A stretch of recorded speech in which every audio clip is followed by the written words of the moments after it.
I mean, again, he doesn't know who Gabriel is, right? Because he didn't come from an Abrahamic faith. The people of Mecca were pagan. The Quran is mentioned, if this book was from other than God, they would have found in it many contradictions. If a book is without contradictions, that has no bearing on whether it comes from God or not. I've had phone books that are inerrant, but I certainly don't think God gave them. That we believe without understanding.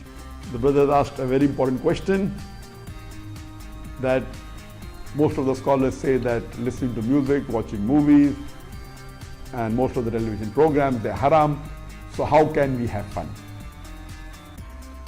Let me tell you, brother, at the outset, that having fun is permitted in Islam as long as the fun is halal fun.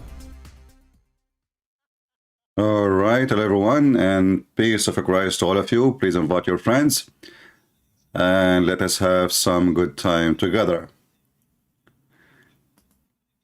We are going to have some fun, halal fun, and actually it's very fun, you know, to read the Quran and to see the deep science of the Quran. You know, if you search in YouTube, you will find a million videos, if not 10 millions, maybe, I'm not sure how many.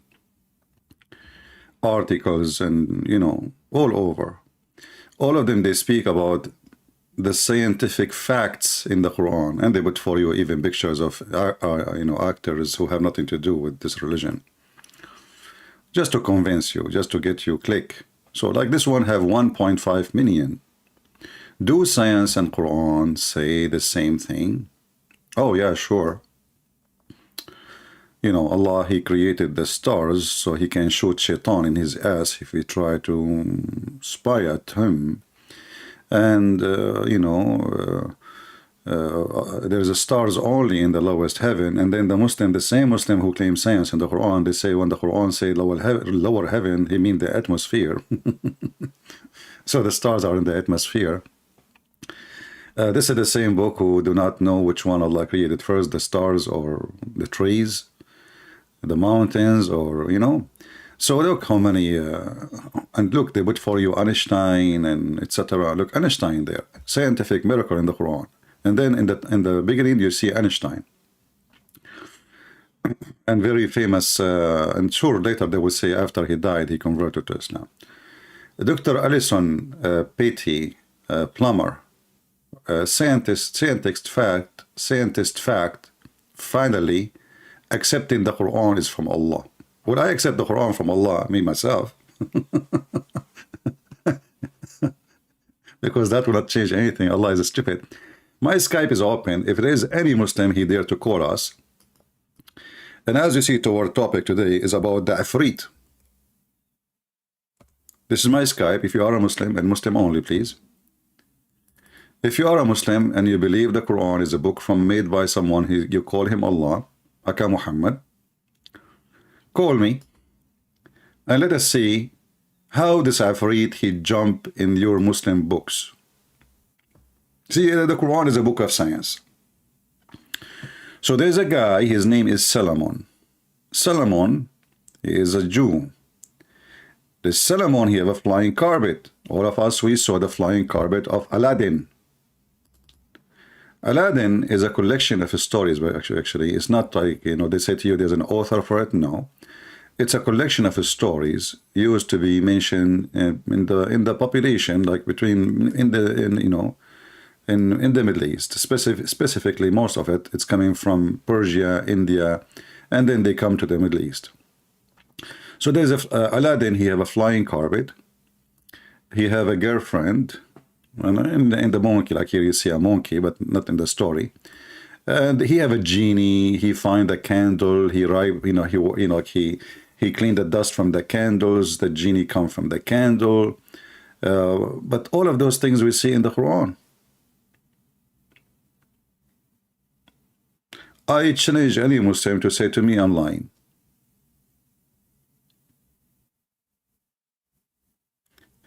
You see, obviously, the one who wrote the Quran, he is speaking to people with the mindset of 6, 7 years old kids. Muhammad, he lived between the Jews. And the Jews, they have tons of stories. Some of them, they tell them to their kids before bedtime. And some of them, you know, they believe in them. And many of them, they are false. Muhammad, he lived between the Jews, and he started hearing. And whatever he hear, he put in his book. The Jews, they came to him, they told him, tell us about a prophet, his name, Zulqarnain. Zulqarnain, Alexander the Great. Because they told him he is a prophet, Muhammad, he have to make him a prophet. And suddenly Zulqarnain is a prophet of Allah. And then he took story from a story written by a fiction writer from Syria, exists long before Muhammad. That the Zulqarnain, he's called this way because, you know, the Roman, they use to wear a hat, have two horns in the time of war. So the guy, his name is Zulqarnain. Zulqarnain means the man with the two horn, or the person, or the one who is with two horn. This was Zulqarnain mean.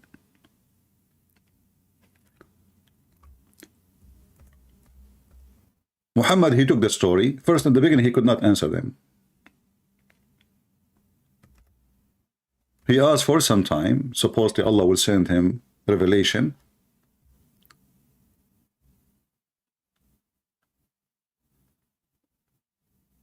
But what happened? He asked people around him about Zulqarnain, and he come to conclusion or the story.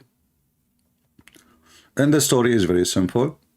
Zulqarnain is a person, he conquered the whole earth. He found where the sun set. He found where the sun rise. He found next to it, you know, people who live there. They don't understand the word. They told him, can you build for us a dam so you can stop the people of Gog and Magog?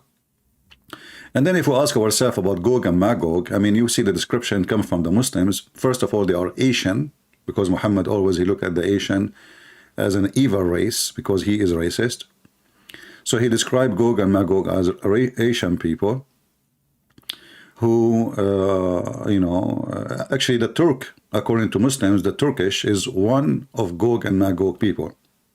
Now, maybe if you look at the Turkish today, they don't look Asian anymore, because after they occupy the Greek land, and they occupy Constantinia, and they rape hundreds of thousands of women, and they have kids from them. So now if you go to Constantinia, so-called false name Istanbul, you will see that they are blonde, they have blue eyes, they have a, you know, so they don't look really like you know, the Turkish in the old days. But Muhammad described him in the hadith in a very ugly way, and he made fun of their look. So he described her face as if it's like as if you drive over it. It's a flat. It is you know. Even he forbid the Muslim from fighting them because they are so strong and the Arab are so weak. So they are no match because they are not human. You know, those Turkish. So if we go in the hadith, an example. Muhammad, he says, leave the Turkish as long as they left you. And if you ask yourself why, because Muhammad, he knew that Turkish are more savage than the Arab. And in the old days, and even now, the more savage you are, especially if you have the weapon, you will be victorious, you know. So Muhammad, he says, utruk Turk. Let us see where the hadith.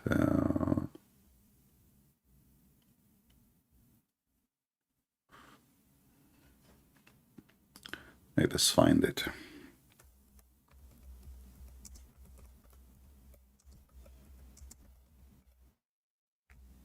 And Muhammad, he predicted that the Arab, they will conquer Constantinia, but what happened is the opposite.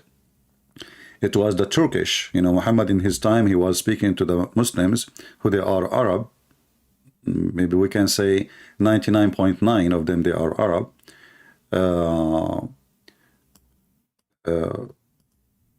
And he took an army and he went to Tabuk to invade the Romans so he can take Constantinia all the way. But he failed and he came back and he stayed between his legs.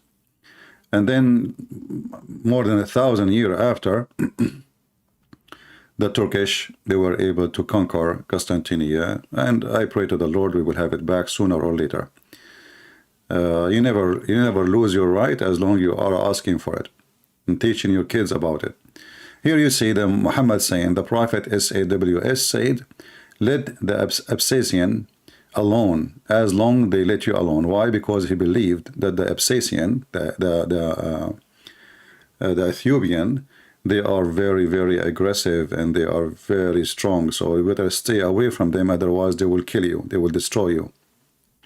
So Muhammad was looking for easy target to attack, and same he said to the Turkish, he said, let the Turk alone as long they leave you alone, which means don't attack them, attack everybody, except the Ethiopian, except the Turkish. In different place, Muhammad, he described him.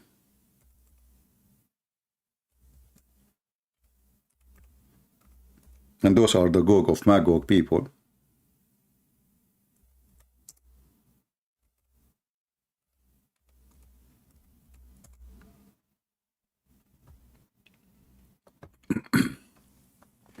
And Muhammad, he predicted that the time you fight the Turkish is the time of the judgment day. And this is again proving that Muhammad is a false prophet. He never predicted that the Turkish, they will become Muslim themselves. So he said the last hour would not come until the people wearing shoes of hair fighting against you, having their faces like hammered shield. So Muhammad making fun of the Asian people, how their face look like. So he described them in such a way.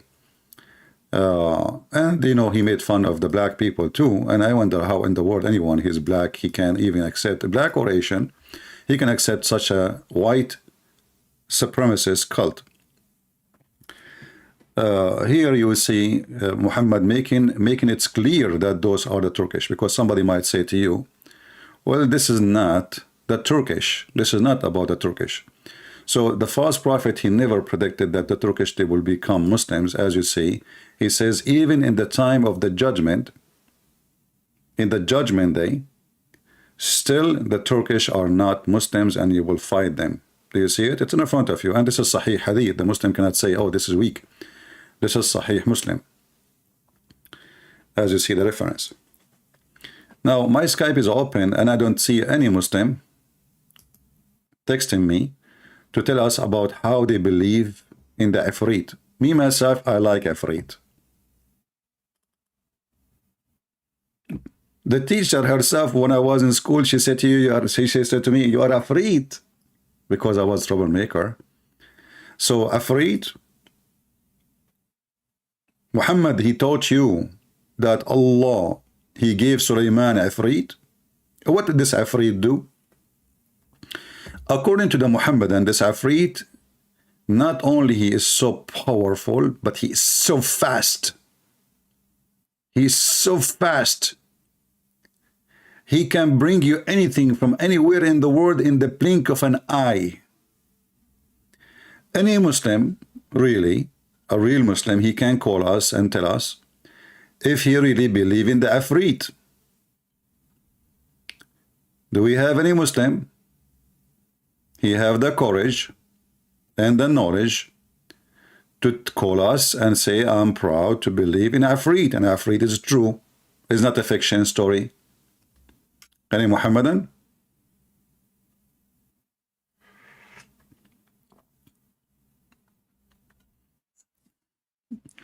Yeah, I was very, very much troublemaker. They used to fire me from school every day almost. Sometimes I get fired when I'm fired. I go back to school, I found my name in the announcement, says this student is fired for the coming 3 days. But I wasn't, you know, I go to the principal, he says, you did this yesterday. I said, I was fired, I wasn't even here. He say, is it hard for someone like you to come invisible and do what you do and leave without anyone seeing you? So I'm telling you, even the principal, he think I'm Afrit. So this Afrit, by the way, this is how this Muslim describe him. They describe him as an Asian person. He is a giant. He's bald, and usually he have a ponytail in his head, like there is some hair coming from his head. He come from the candle, you know, and he say to his master, "Shubbik, Rubbik, Abdak bin Idik," you know. Actually, there is many Muslim movies about the Afrit. Maybe I can find you something which will not include copyright.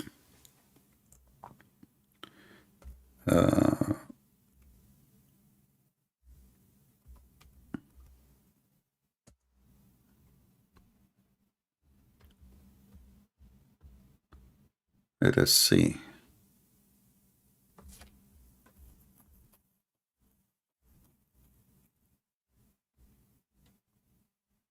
Afrit.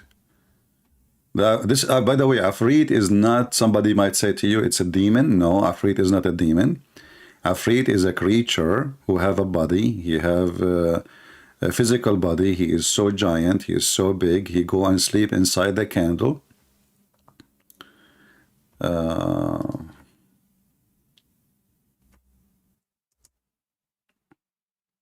There's an actor, I forgot his name, Egyptian actor. He have a movie about it.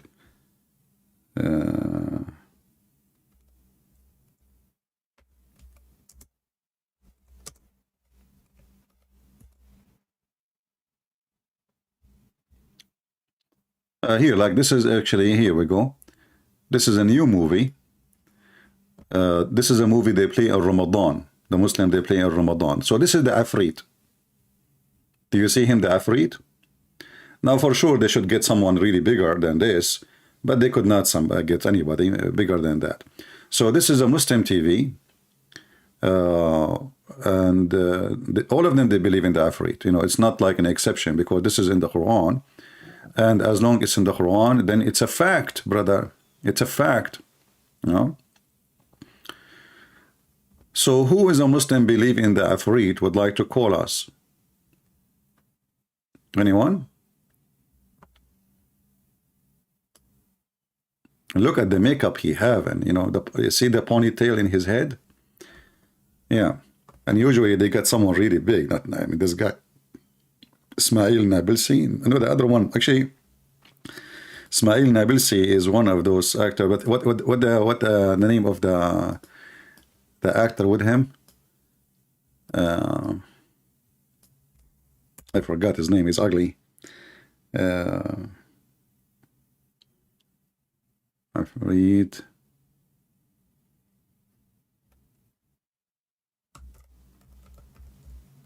His name is Ismail Nabilsi. Maybe this is his name in real name. Oh, okay. All right. All right. Here we go. So this is an old movie. This is a very old movie. This is the Afrit.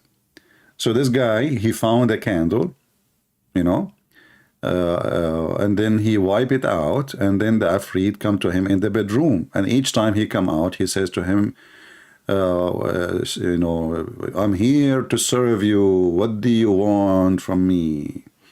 So he make him rich. You know, he can do anything for you, this Afrit. Anything, just ask for it, you know. So who is Afrit believer? He can call us from the Muhammadan cult. Who is a Afrit believer? Anyone?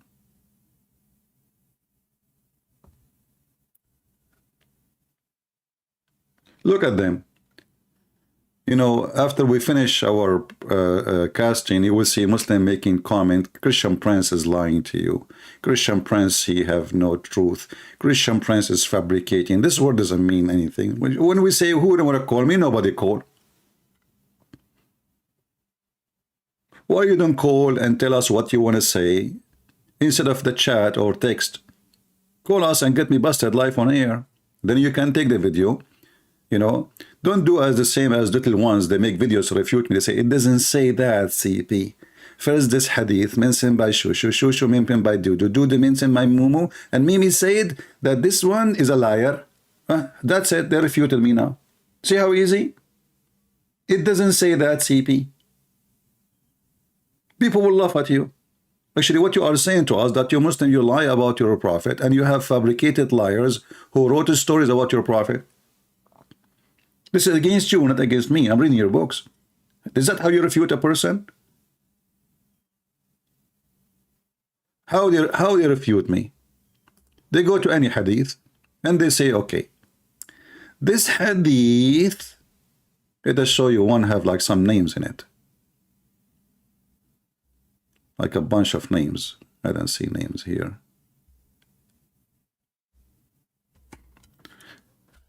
Let us find some.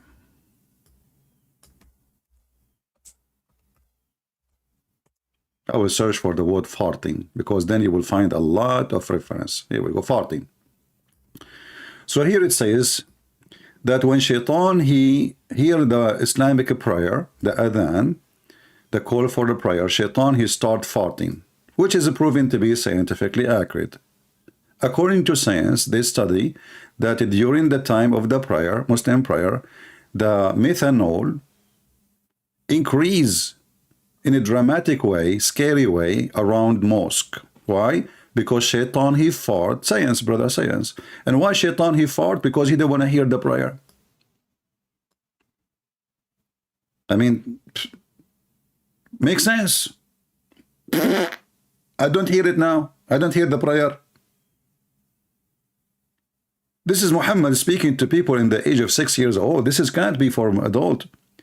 And this is telling you how naive those people who follow Muhammad, how stupid they are. And then a Muslim now, he will make a video to refute me. He says, okay, good temperance. This hadith here, it says, حدثنا قتيبة ابن سعيد وزهير ابن حرب وإسحاق. So, Qutayba, the son of Sa'id, he said, from Zuhair ibn Harb, he said, from Ibn Ishaq, he said, and Ibn Ishaq, he said, but Ibn Ishaq, everybody knows he's a liar. We got you busted. It's refuted now. You see the stupidity? So we show them from their books, and then they make a video, and they refute the resemblance. How? This guy is a very well-known liar. Abdul, if he, Mutaboy, if he is a liar, why you write what he say? Why your scholars write what he say for centuries? And you are the one who exists 1400 years after him. You know he's a liar? And those who live in his time, they do not know? You see, if somebody is very well known to be a liar, and then you write his story, what he said, that means you are a liar too. And you are stupid. This is, you did not refute me. You proved me right. You proved me that you're Muslim. You lie about your prophet, and we cannot trust you.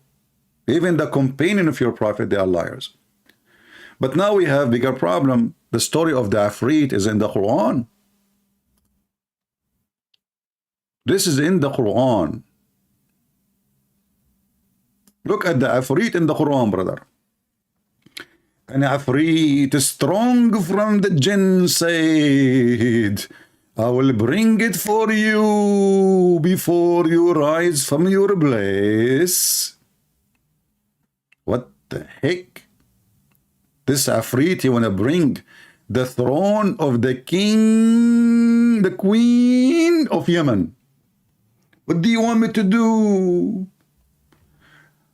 The chief, he said, the chief of King Solomon, he says, which of you can bring me her throne before they come to me surrounding themselves in obedience? But this is supposedly Muhammad saying that. Sorry, Suleiman saying that, not the chief. What chief? Oh, say Suleiman saying to the chiefs. Okay. So Suleiman, he's saying to the chief, which one of you can bring me her throne? A thief. Even the Muslim Suleiman is a thief. I mean, the women, she have a chair. Why you want to take it?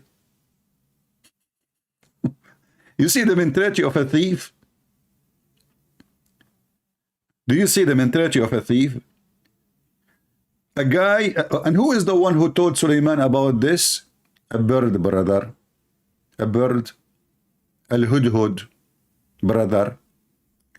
There is a bird. His name is a Hudhud. This bird, brother, his specialty to find water under the ground and to find women who have no hair in their legs, because it's impossible, you know, especially we are Middle Eastern, we are very hairy. Once I was kicked from the swimming pool, they thought I am wearing my clothes. I told them I'm not wearing any clothes, this is my hair. I hope there's no atheists listening. They will say this is the proof of the origin of chimpanzee. So Solomon, brother, he inspected the birds and he said, What is the matter? That is, I don't see the hubba, or he is among the absentees. The bird is among the absentees. I mean, this is a guy who is a king, his army all the way from Jerusalem, according to Muslims, all the way to Persia. Look how small the army, man. I mean, that's small. At that time, his army all the way from Jerusalem, all the way to Persia. And you know how big Persia is? So Solomon, brother, he checked his birds. He's a king, and he have an army of birds. Have you ever heard of such a story? Who is the army of Suleiman? Read with me carefully. I'm not making things up. And there were gathered before Suleiman, his host, his soldiers, of jinns and men and birds. This is Captain Rooster. He's reporting to the king. We are ready, sir, for the marching. And they march for him. They march. And then you will find 1 billion videos in YouTube, and scientists approve the prophet of Allah to be a prophet of God.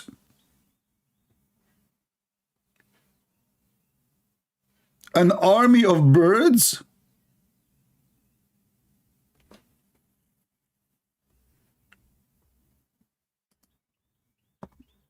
There is a video actually in YouTube for Prophet Solomon. I don't know if you saw it.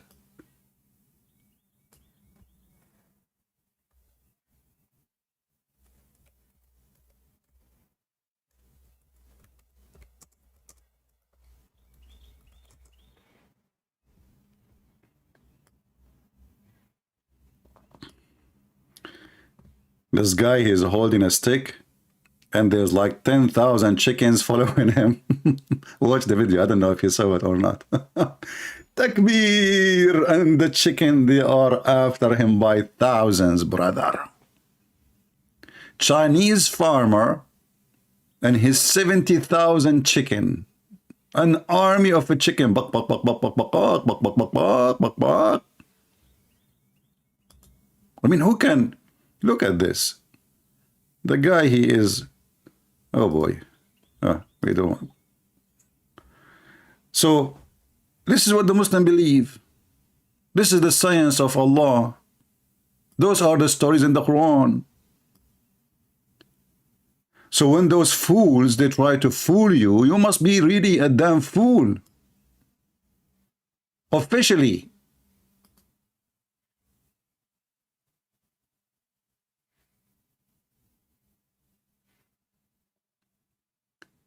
And then brother, Suleiman, he arrived, like Suleiman is marching now with his army.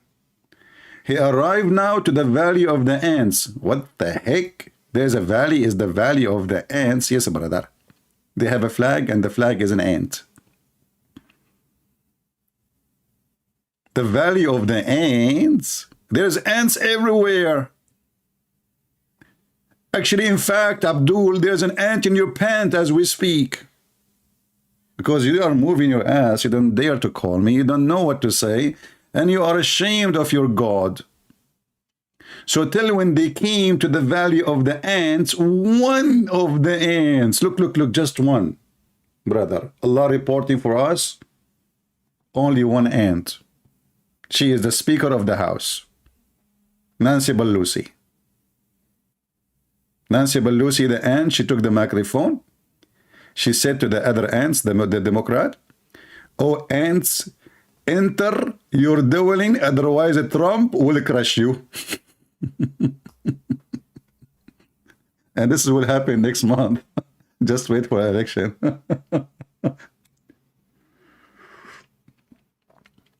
So, till they came to the valley of the ants, brother. One of the ants, she said, "Hey, Abdul, ants don't talk." Like, I know, you know, all creatures, they communicate, but they don't talk. It says here, she said. The ant said. You know what said mean in Arabic? قالت.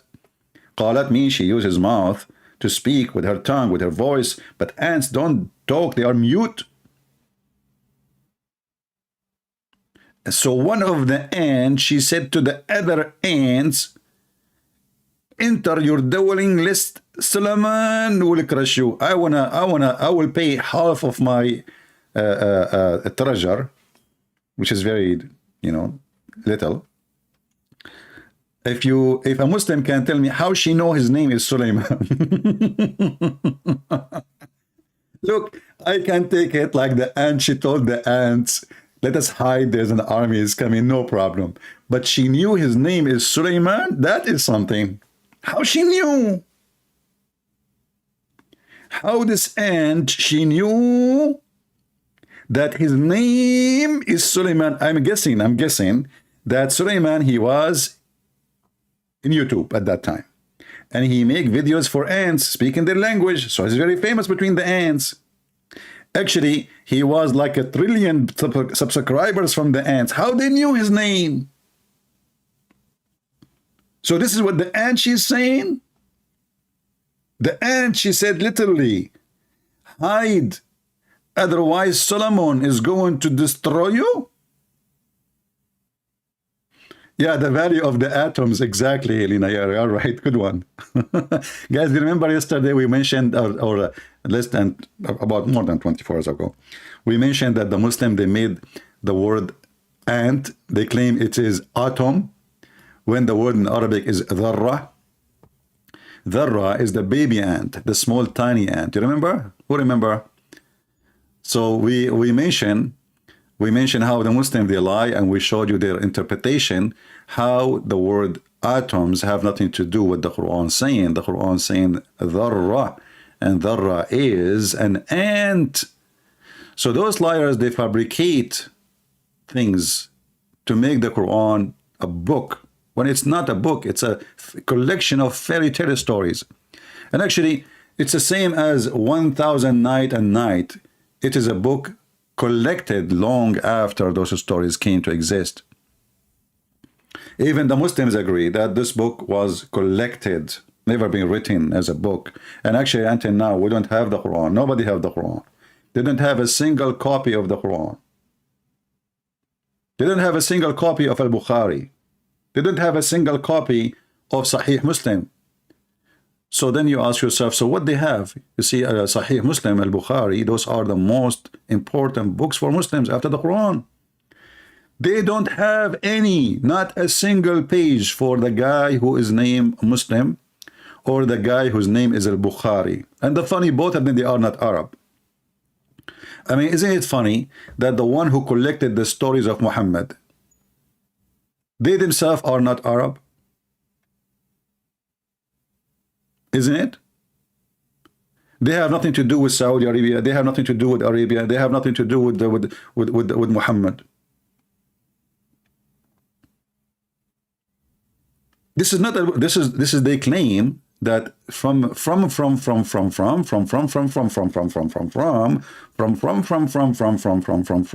tomorrow, after all the from one of the student of Sahih Muslim, of Muslim, sorry, he wrote those things. He said Sahih Muslim, he said those things. See what they have? So this is not a book written by Al-Bukhari. Neither the Muslims is written. It does not exist. Even they claim that Al-Bukhari was a blind man. We don't know how true that his story is. But they don't have books. And then they collect books long after Muhammad he died, hundreds of years after. And now those books, one is called the Quran, one called Al-Bukhari, one called Muslim, one called Ibn Majah, the second, the third, Ibn Dajaja, Sarsur, Mansour, etc. But I like this part here. Remember the story when the hadith says that a goat, she ate the Quran? You remember the story? Aisha, she mentioned it. What the Muslim, they will say about it? CP. It doesn't say that, CP. First of all, let us open the hadith first and show you how the Muslim, they respond.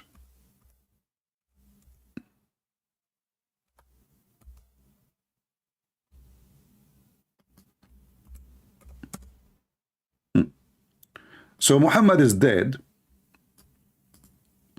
a goat, she entered upon the house or the room of Muhammad, and Muhammad was sleeping on the Quran. He put it under his ass.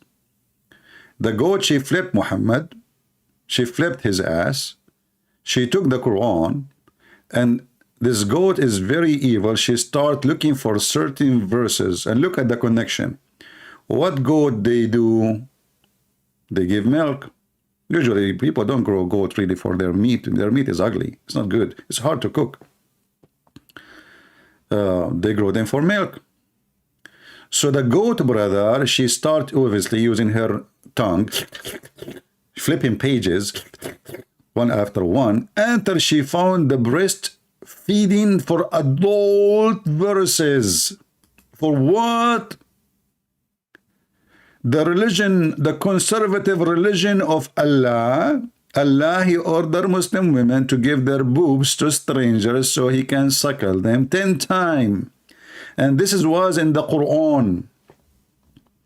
And I don't believe really in this story that the goat, she ate the Quran. I believe you Muslims ate it. Because if the goat ate those verses, okay, did she eat your memory too? Who can recite the verses for us? Don't you Muslim, you say that you preserve the Quran by your memory and your heart? Okay, the goat, she ate the 10-time breastfeeding for adult verses. She ate the papers. Not a single one of you remember the verses. So obviously it is you who ate it. It's embarrassment. You decide to make it disappear. Your prophet is mentally ill. And what the heck? I'm not going to let my wife do breastfeeding for my neighbor. Now we know why the neighbors are lined up in the front of the house of the Abdul. One after one. Can I? Sure, honey. You know, the prophet says, here we go. Which breast do you want first? The one in the right or the one in the left? The guy, he have a cross eyes. He said the one in the middle. This is religion. However, until now, we have a zero Muslim trying to contact us to tell us about the Afreed. I want a Muslim to call me and explain to me how much he believes in the Afreed. I like Afreed. I want to have one. You wipe the candle, the Afreed come from the candle. He say to you, sir, what do you want today? I say, can you please take Joe Biden to the moon and don't let him come back? Because gas price is so crazy, food is so expensive. I mean, this guy is the most idiot ever. Can you please take him somewhere? Can you put him with Muhammad somewhere? Are you sure, sir, this is the only wish you want? No, I have more wishes. Take Nancy Pelosi with him. Hey, don't forget Trump. The whole, you know, everything we have in this country. Just take, you know, just put them in the truck and take them all. Self-worshippers. How come we did not see, you know, like today and yesterday, there is a lot of pervert in the street wearing very weird clothing. It's not a clothing, actually, it's nakedness. Very pervert people celebrating Halloween. Their brain is hollow. So you Muslim, you celebrate Halloween every day. Look, even your Afreed is naked. Why is naked? Do you think he live in Hawaii? I mean, why the guy always Afreed is naked? Why you Muslims always make the Afreed naked? I want to know why.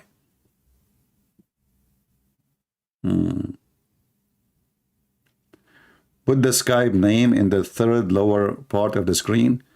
Third lower part of the screen? Man, that is something. So now you want me to look for the third lower part of the screen. Are you sure? Okay. Third, my friend, we are posting it in the chat, and we can make it in the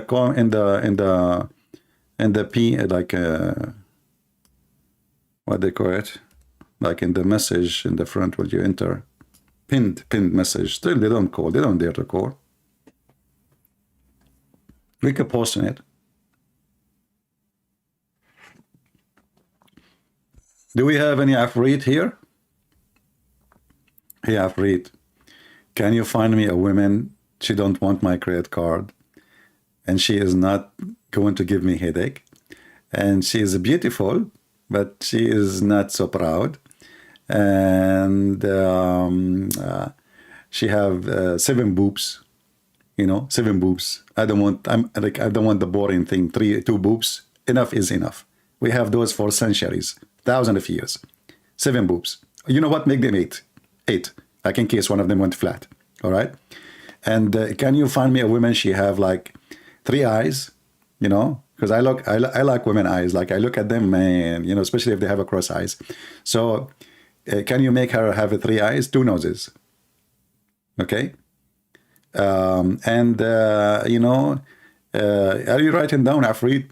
Sir, I do not need to write down. All your wishes come to be true immediately.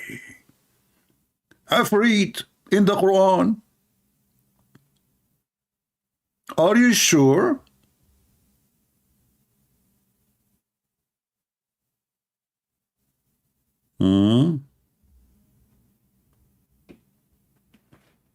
Any Muhammadan? Look how proud they are about their religion. Nobody would dare to call. After we finish, you will see the comment of the Muslims. Christian Prince is a liar.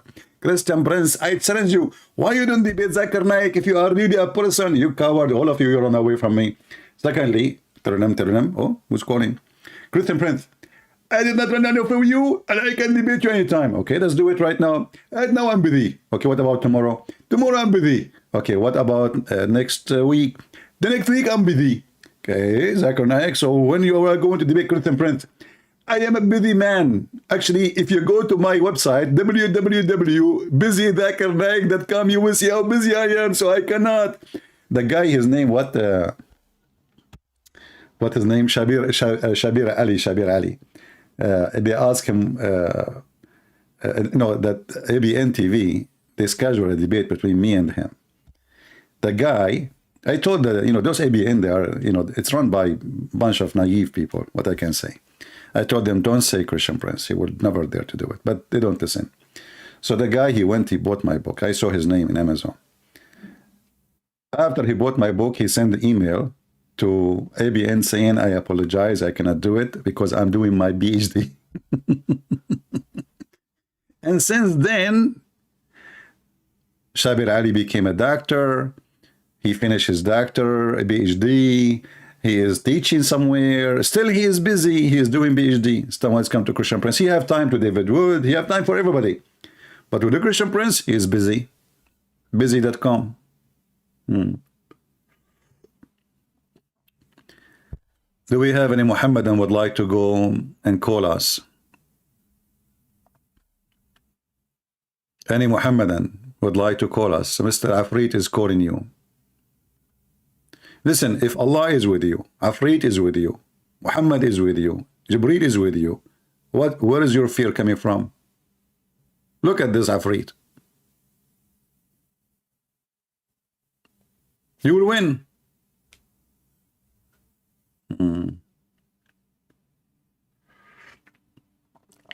Have you debated any Imam from Philippines? Don't remind me, my friend. Just go and search. There's a guy, his name Rashid and the San. This guy, he keeps saying, who Christian can debate me? Who Christian can debate me? Who Christian can debate me? So I posted in Facebook for him, let us debate, man. He ignored it. Second day, he ignored it. Third day, I ignored it. And then we called him. It's in YouTube, go watch it. He said, I debated real American. You are not real American.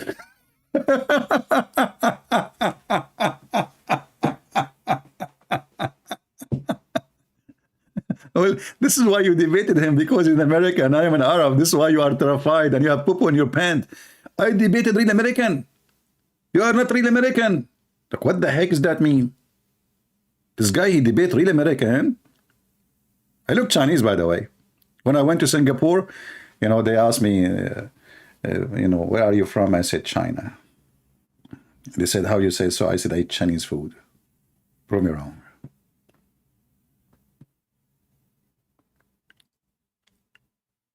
I was leaving those towers and I saw an Indonesian girl. I said to her, orange, orange. She have no idea what I'm saying. She said, sorry, sir, what? I said, orange, orange. I said, you don't understand? Are you sure you're Indonesian? I said, Can you believe it? Indonesian people do not know what orange, orange mean. I could not believe it. I was going to take her citizenship from her. Unbelievable. They don't know that I speak Indonesian fluently. Unbelievable. Yeah. And I am the only one who went from the exit, enter from the exit, and I exit from the enter, the entrance. That was the plan. Unbelievable. Do we have any Abdul? You have a genie with him to call us and prove us wrong? Any genie in the bar? Mayday, genie is required. Who is a genie would like to call us immediately? Genie, report to the airport. Do you know that Suleiman, he have a flying carpet, and the flying carpet of Suleiman can carry all his kingdom? I mean, even the word, the kingdom. I mean, don't you see how dumb the story is? The guy, he have a flying carpet. Okay, listen, I saw Aladdin with his girlfriend and a monkey in the cartoon. It was a small flying carpet, maybe 2 meters by 1 meter, all right? True story, by the way. I saw it myself when I was in the Middle East, because, as you know, Aladdin is my cousin.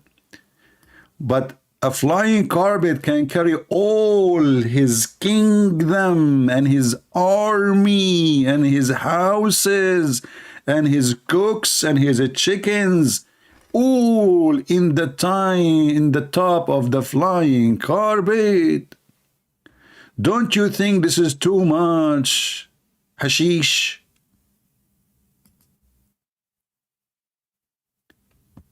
If you search in Google, let me do it. I will search in Prophet Google. The account, I will search in English, so you can find it the same. The account of Prophet Solomon.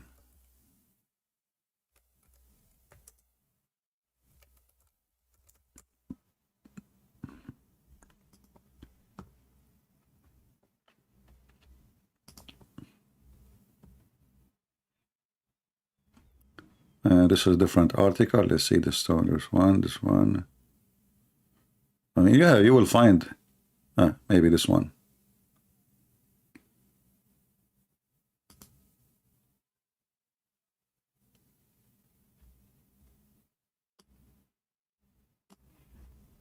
Brothers and sisters.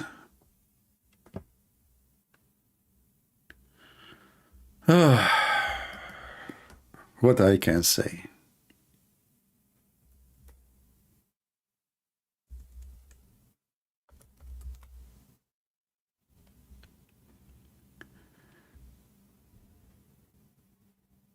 Suleiman. The name of the ant, the head of her group, was Takiya. Look at the heck. Even the Muslim, they knew the name of the ant who spoke to Suleiman, brother. Look. The name of that ant, the head of her group, she is the chief of the tribe, this ant. Her name is what? Takiya. What the heck? How you know her name? Hey Muslim, how you know her name?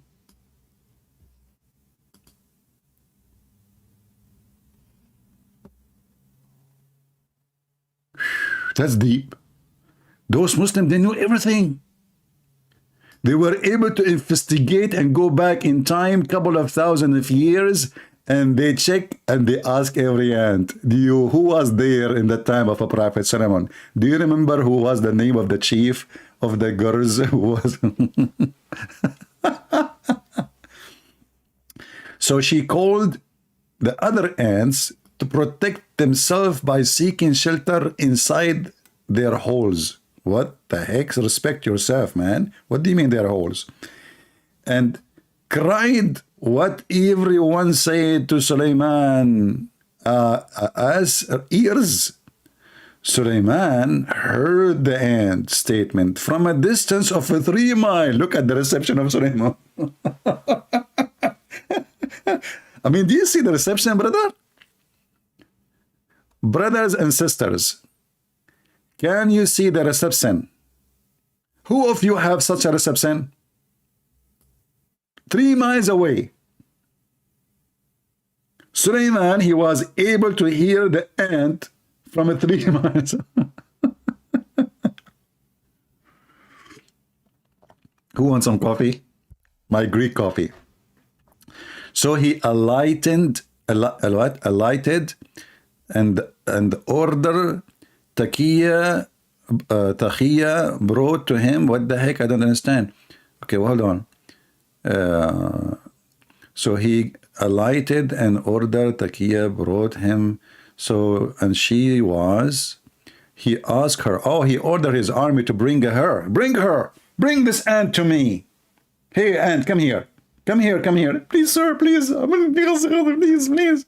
I'm just little ant, you know what I mean? Come here. Why did you warn the ants? Have you not come to know that I am fair prophet of Allah?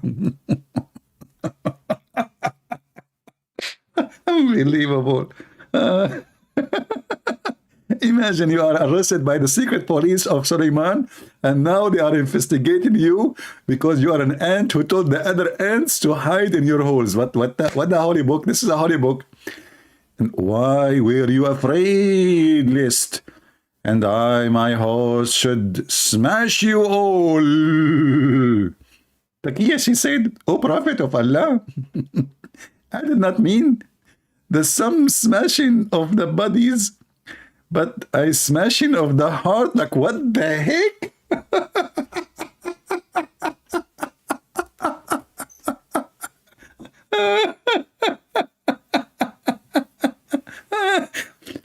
This ant, she was afraid that because Suleiman is so handsome, but not like me for sure, their heart will be smashed when they see him. He is sexy, and you know what he can do about it. Even ants go crazy. Ants, they start like getting horny, touching themselves, go crazy, masturbating. He said, Suleiman, this is not what I meant. I did not mean crush you by crushing. You're like, no, not physically. Hardly. Look at me. Just look at me.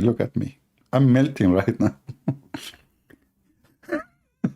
I feared that lest we should desire what you have been granted and become dazzled, and thus be distracted from praising the Almighty. Oh, she is a Muslim ant.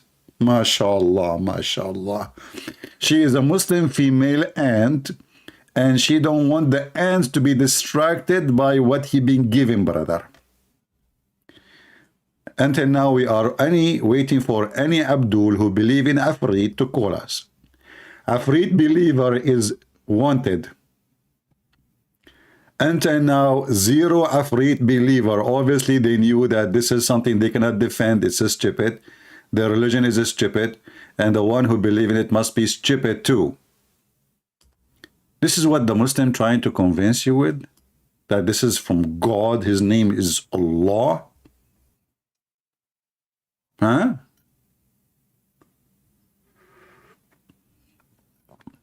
Ali Muhammadan.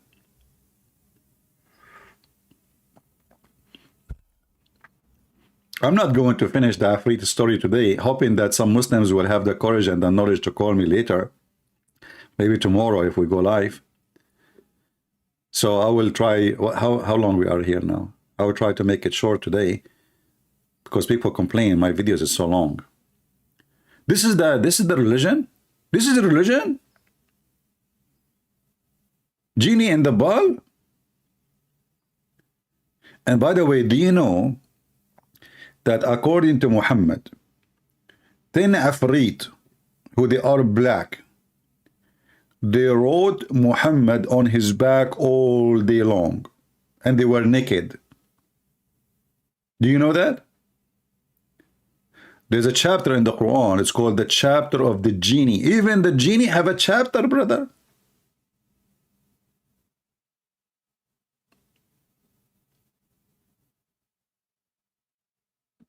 What no, I cannot make the video short. People complain. They says that my videos are so long. I receive an email from the Ant Society. They are saying to me they are going to sue me because I am keeping the ant busy from doing their labor job. Especially winter is coming and they need to collect some food. So the head of the tribe, Takhaya, she said, I'm going to report you to the ant police, and if you don't repent, we are going to attack your home.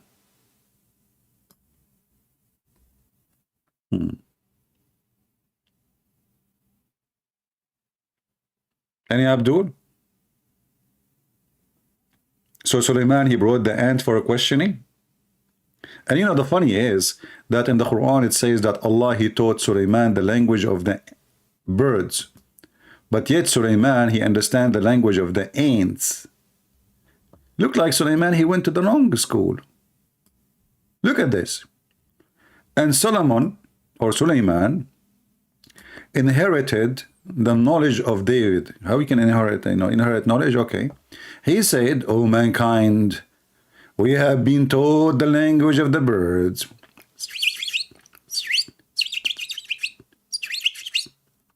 So now Suleiman, he been taught the language of the birds. He speak to the ants how? Any Muslim can explain to us. We saw him later speaking to Al-Hudhud. Okay, we got that because the Quran says Allah taught him the language of the birds. But how is speaking to the ants? The ants, they communicate by chemical or by vibration. None of them is a language of words. Any Muhammadan? What the heck with this religion? The guy, he learned the language of the birds. He speak the language of the ants? There's a connection? I think they are cousins, maybe.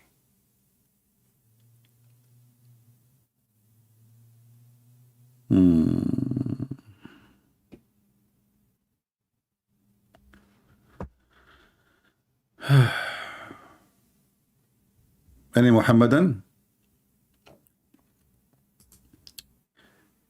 Any Muhammadan from the Muslims who they are in the chat acting like a chicken? Why you don't call and say, yes, we believe in the genie? What is the problem? And tell us what is the genie is about. And why this guy, he want to go and bring and steal her throne? Why Suleiman, he want to steal the throne of this woman?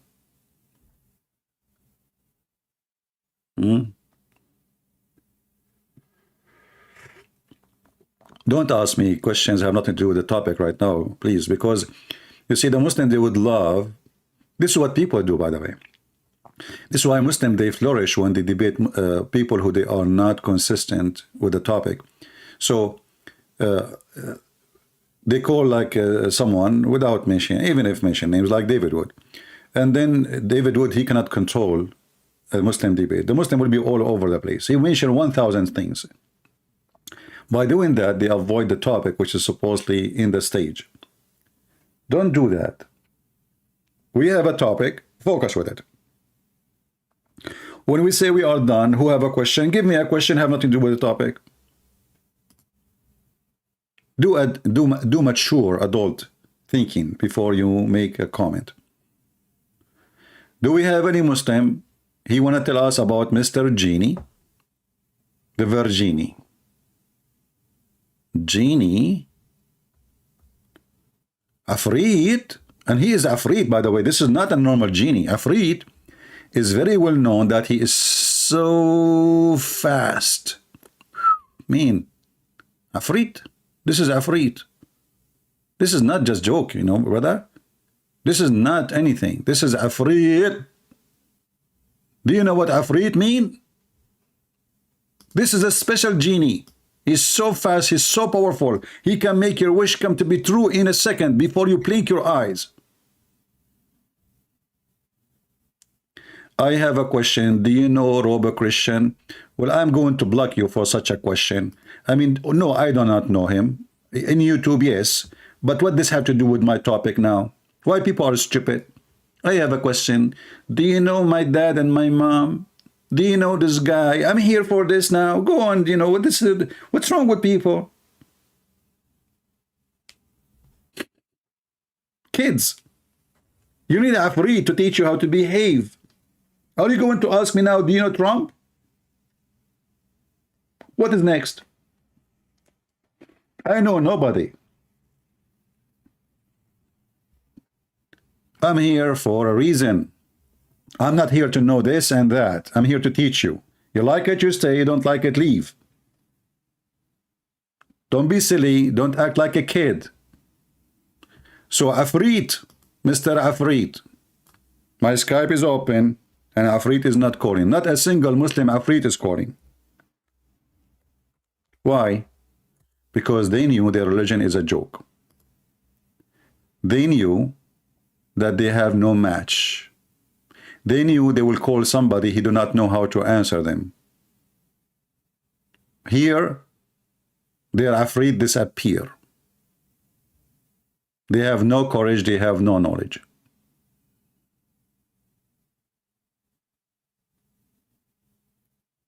Any brave Muslim would like to call me and explain to me how Mr. Afrit function and what he is doing there. And why Suleiman, he want to steal the chair of this woman. A bird, he went all the way to Yemen.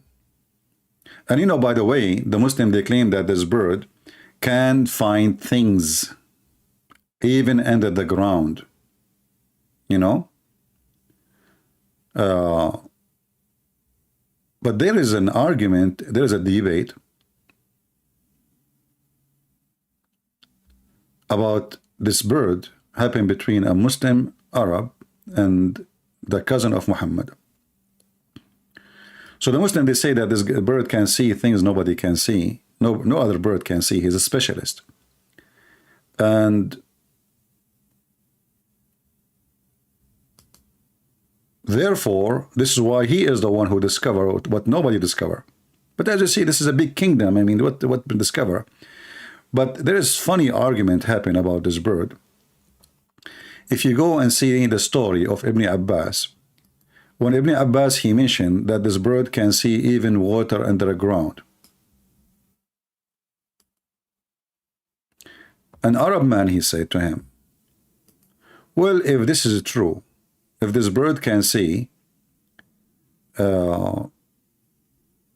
underground, how come then a little child, he put some seed and he covered them by some dust and he trapped the bird? You see, people, they think that at that time people are stupid. Not everybody. So if this bird can see deep in the ground, how then a person, a kid, he can trap him by putting some seed, covering the trap by dirt, and then nobody, and he captured the bird. If he can see, he should see the trap. Ibn Abbas, he started cursing this guy, and then this guy, he said, I swear by Allah, I will never do that anymore, which means arguing about the stories of Prophet of Allah.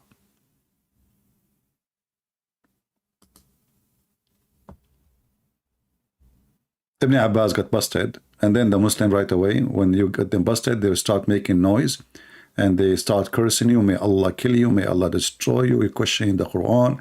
So the guy, he got terrified, he said, okay, you know what, you are right, whatever you say is right, I'm not going to question it no more. Bingo.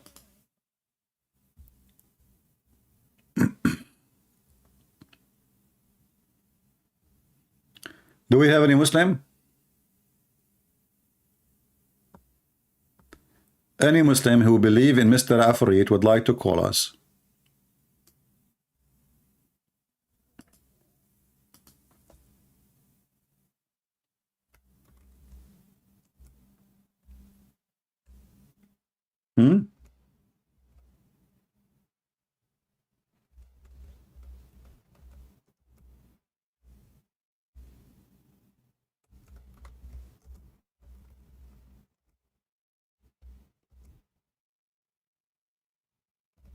Any Muslim.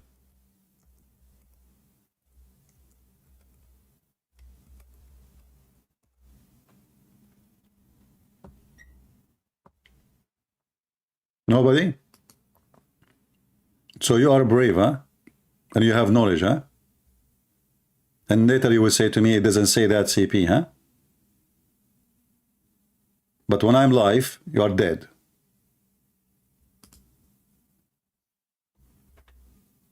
Uh-huh. Anyone?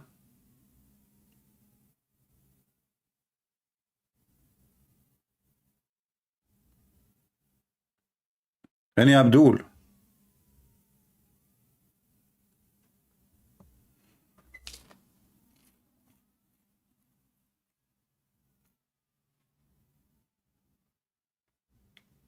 Who is a Muhammadan believer in what we show on the screen? You don't you? This is the argument of a Muslim man. He got Muhammad and his followers busted in the time of Muhammad. He said to Ibn Abbas, one day Abdullah ibn Abbas told a similar story among the people who was a man from Al-Khawarij. The Muslim, anyone who say he is a bad Muslim, they call him Khawarij. Khawarij mean the outsiders. They are like practicing out of the faith.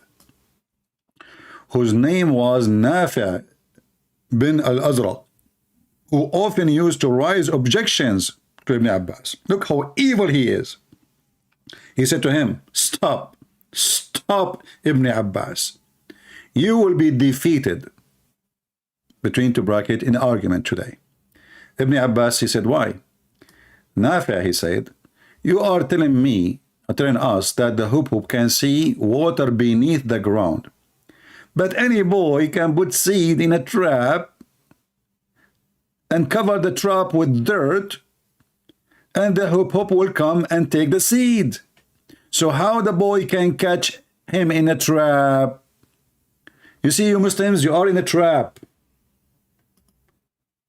Do you see how this guy, this is not a Christian prince, this is a guy exists 1400 years ago. He got you all busted with your lies. Do you see it?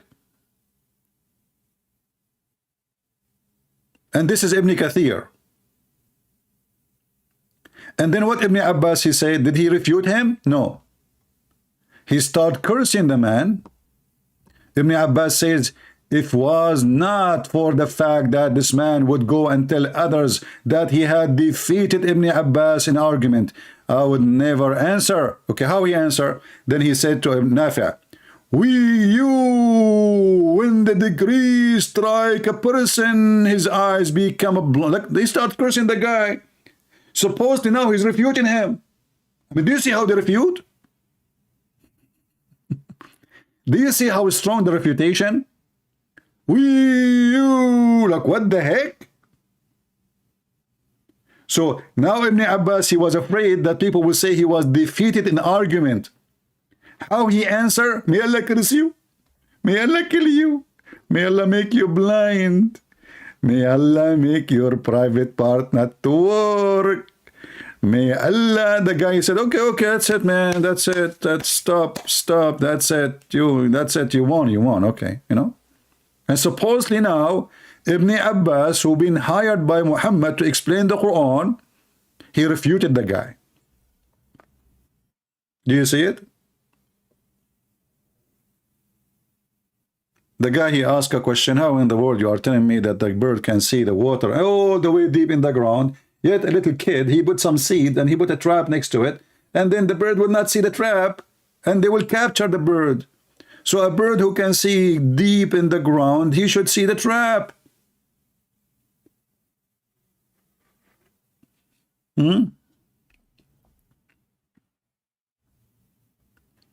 Don't ask me questions out of the topic. What is the update of Iranian Muslim women? I don't live in Iran, my friend. You live in Iran. Don't we have a topic? When people come here, they ask questions. Do you know this guy? What do you think about Trump? What is the update about the Iranian? What somebody told you, is this a news agency? We have a topic. Focus with me.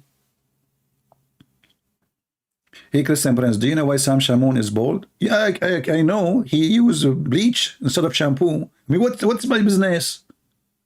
People, they come to me with the questions. We have a topic, we have a title, we have Afrit, and now you are asking me about the Iranian?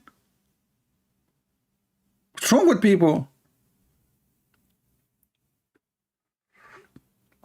Christian Prince, do you know likewise Joe Biden, he's always confused. He do not know where he get in, where he come out. This is Joe Biden. This is what he do for a living. He's confused. He's born confused. Don't, we have a topic. Are you confused too? Do we have any Muhammadan from the Afrit believers, ethic community? He is willing to call us and tell us about Mr. Afrit.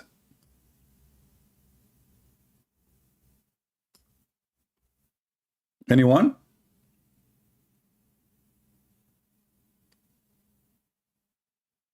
Any Afrit believer? Guess what? If you call and defend the belief in Afrit, Allah will send you extra Afrit to your house. Don't you believe in the unseen no more? Oh, Hamoud, he answered now. Hamoud, I mean, what you say is so stupid, because you are saying, don't you believe in the unseen? Supposedly the Afrit is seen, brother. This is not unseen. I mean, the Muslim, when they answer me, that's why they don't dare to call, because they are so slow. Don't you believe in the unseen? Are you atheist? No. Well, here we go. We see Afrit in the cartoon. Do you believe in the cartoon? What does that have to do with unseen?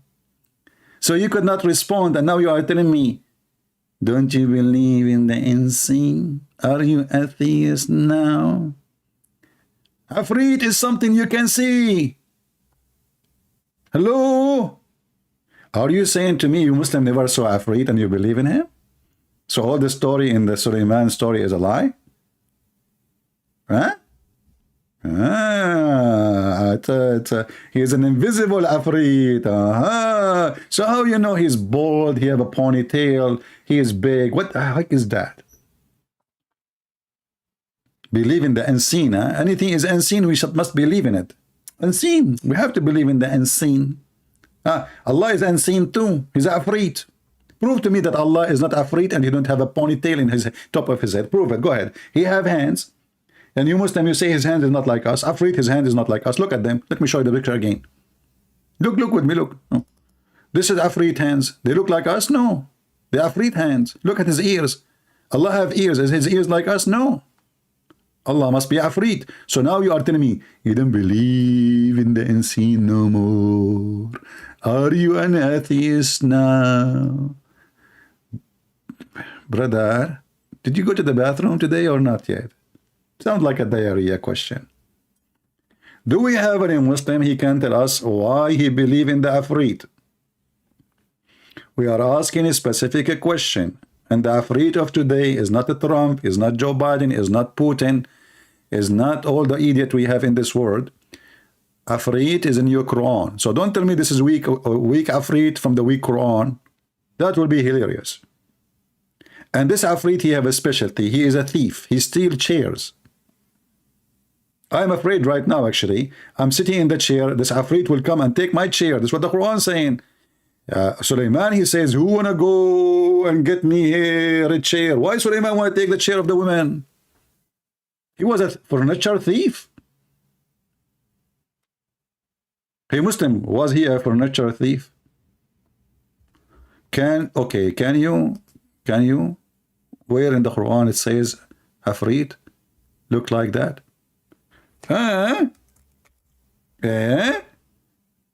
Hamoud, guys, Hamoud is saying, where in the Quran it says that Afrit look like that? Where in the Quran it says how Muhammad look like? And yet you Muhammad, you describe him, you have movies about how pretty he is.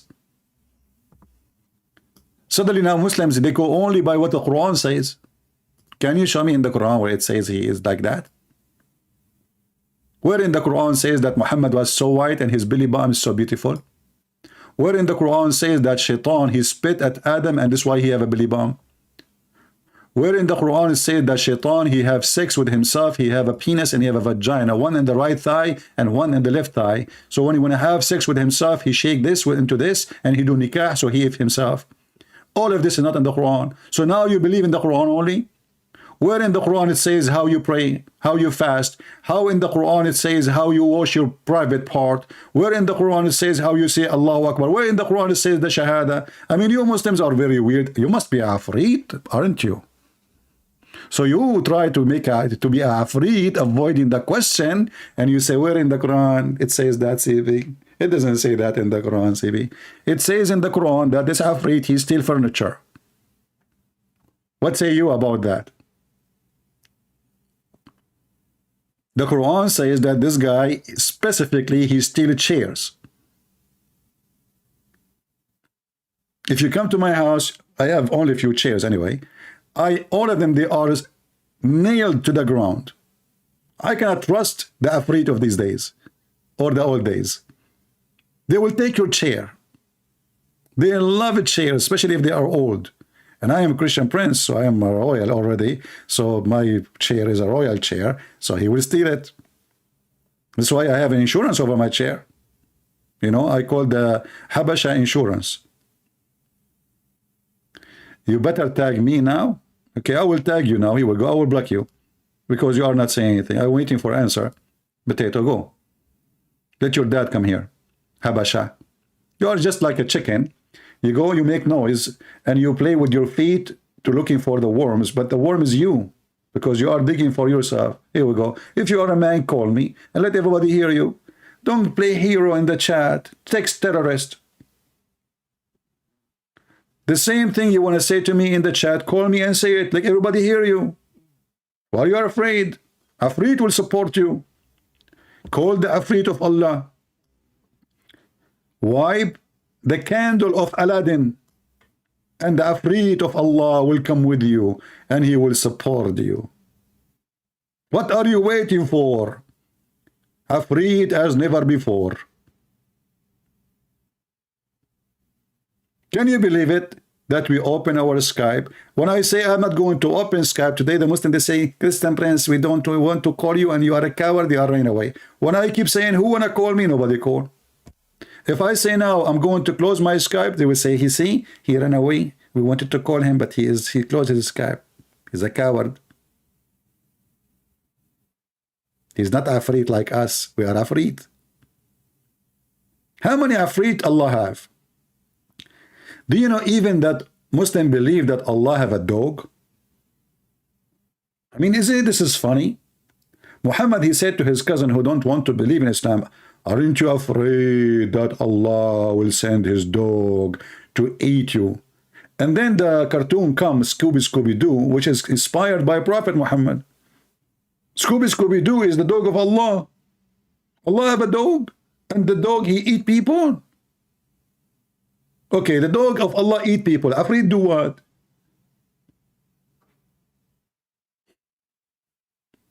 And then you search in YouTube, you will find a billion videos about science in the Quran.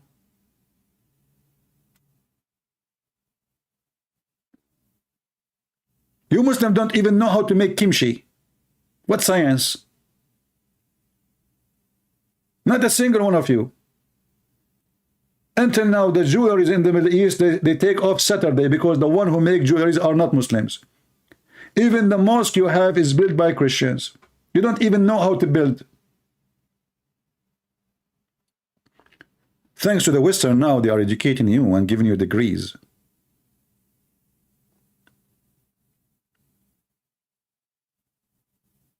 Do we have any Afraid? You love kimchi? Okay. Is that your girlfriend name? Shawan? Why you are telling me, man? Please keep your private information from public. Don't mention that your girlfriend, her name is Kimchi.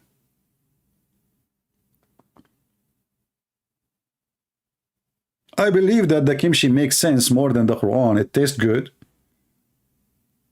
have many flavor, and made in a very nice way. But the Quran is just a stupid book. I mean, what the heck is that? Can your afraid make kimchi?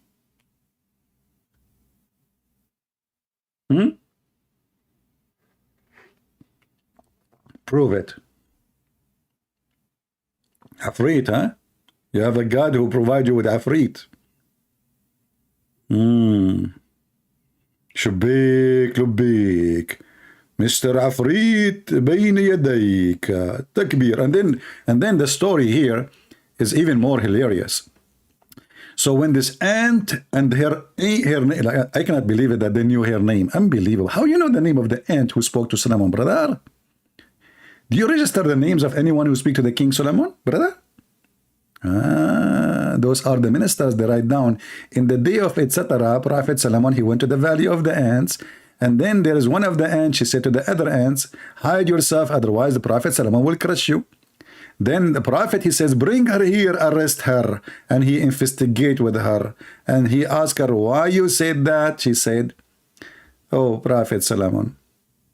Look at the conversation here. The aunt Tahiya brought to him, and she was. He asked her, and look at the word her. How you know it's her? Not he. You idiot. They say to you the word ant is a female. You idiot, the word ant is a word we use for both gender when we speak to an insect. Male or female. We don't look at their balls. We see an ant, we call it ant. Namla. Idiots.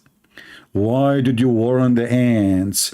Have you not to come to know that I am a fair prophet of Allah? What the heck is that? Look at the investigation of the SSS, the KGB of Putin.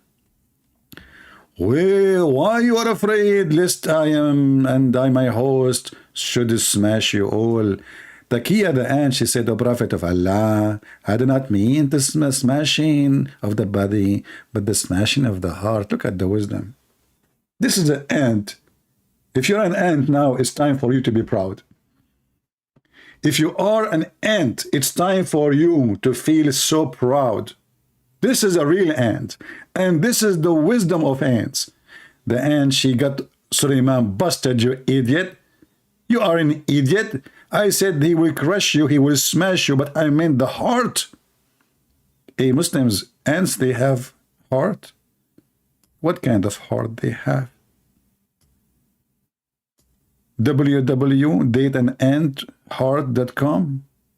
And then I feared lest we should desire what you have granted. Oh, the ant, she want to have a flying carpet too. Why not? She want to be a queen too. But you have a queen already. And become dazzled. And by the way, this is the chief of the ants. So who's the queen then? Oh, what the heck? And then, if you read the conversation, you would die laughing. Maybe I should continue reading this later in the coming episode of the Afrit. Ants? Oh boy. The ant, she said, your father had treated his wound with compassion. So he was called Dawood. Oh, now we know why his name is Dawood. Because he treated his wound with wood. This is Muslim books. Do you see it? Why Dawood? His name is Dawood. Because he treated his wound with wood.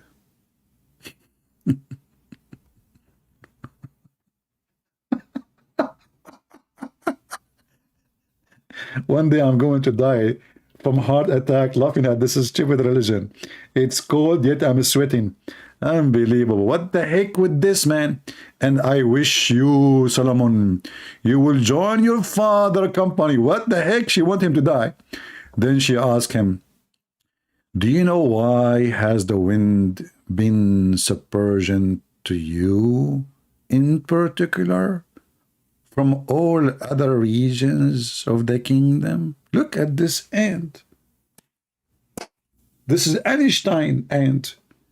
Now we are talking about politics. She was brought to investigate what she said. Hide, otherwise Suleiman will crush you. And now she is a questioning Suleiman.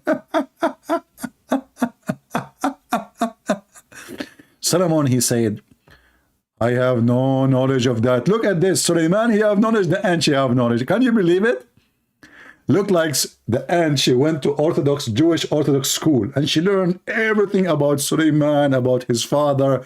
I mean, unbelievable. Look at this ignorant Solomon. He is learning from the ant. If an ant teach you, Suleiman, who cannot teach you then? Idiot. The ant said so. I said to her, I have no knowledge, but he's humble. We have to give him credit. I mean, you are speaking to the ant, and the ant, she said, do you know? And you said to her, no, I don't. That's deep. And the ant said, the Almighty, the most exalted one, has meant to say this to you. Had I put all the kingdom under your control, just I have done with this wind, it will have slipped from your hands, just as wind is slipped away. Prophet Ant is schooling the Prophet Solomon, and her name is a Prophet Taqiyya. That's deep. We go back to the Afrit. Look at the Muslims in the chat. They are desperate to change the topic. Nobody dare to call. Afrit, the religion of science. Aladdin, Prophet Aladdin. Shall we call him from now on Prophet Aladdin? Or Alibaba and the 40 Thieves? Which one is better?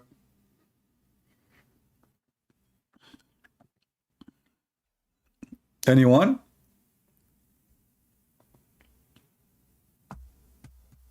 Any Abdul?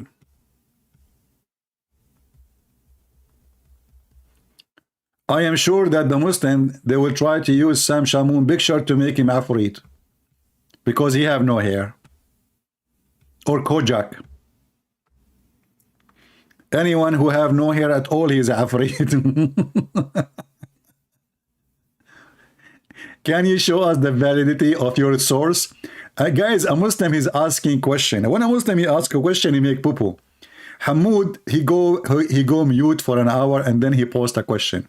Hamoud, are you sure you are not paid by Christian Prince? You idiot. This is your source. You are asking me to show you validity for it. What about you do that? If it's not valid, why are you Muslim teaching it? Why you have it in your website? So you're asking a Christian to prove that those are valid answers or question or resource. What is valid about the story of Solomon in the Quran? That Solomon, he have Afrit. As long as you can validate things, can you validate for us that Solomon, he have Afrit and he steal furniture, as the Quran say? Here we go. This is your books. Who is a Muslim can validate for us? Respond to Mr. Hamoud. 99.9. By the way, this is a Muslim voting. Muslim, all of them, they vote 9.99999. They vote yes to Islam, and the one who did not say yes, he died because he could not. He was going to say yes, but he died before he said. Hamoud, are you there? Can you validate? The story is mentioned in the Quran that Solomon, he spoke to the ant she spoke to Solomon. Solomon is investigating. I mean, you are asking me, can you validate the source? The Quran says so. The Quran says Suleiman, he spoke to the ant, and the ant spoke to Suleiman.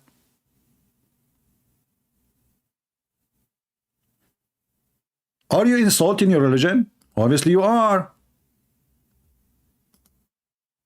Isn't it this is your religion? Isn't it this is your Quran?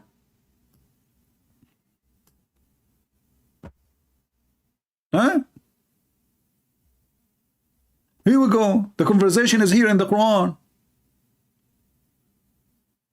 And in order to avoid the embarrassment, you are asking a person who is a Christian laughing at the Quran, can you validate?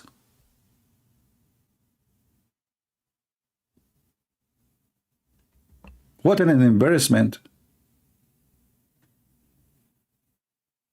They were not there to call. They were not there to answer because they know that this is just a stupid religion.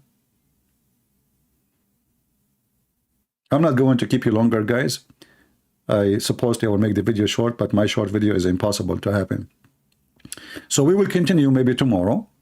Don't forget to subscribe. You can join our Patreon too, so you can receive notification. YouTube don't always try to subjugate our YouTube to be stressed.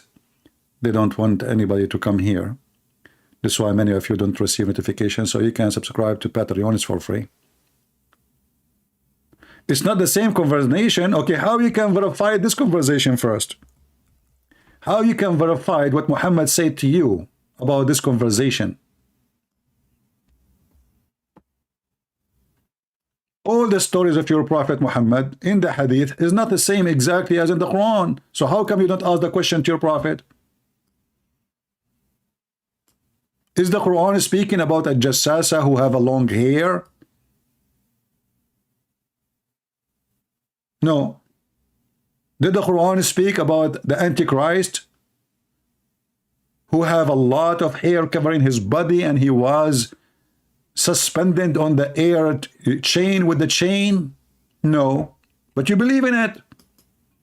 Did the Quran describe how people of Gog and Magog look like? No. But the Muhammad in the Hadith, he described them. And those people, they are getting their resource from your Prophet. Here we go. This is your website, alislam.org. So this is how Muslims, they try to run away from the embarrassment. They are trying to ask me to verify how truthful those information. Why you don't ask yourself how this information is mentioned in your books if they are not truthful? And this is the one who wrote the article. He's a sheikh. The 99 attribute to Allah. Yasin al-Jabburi. Why you don't call him?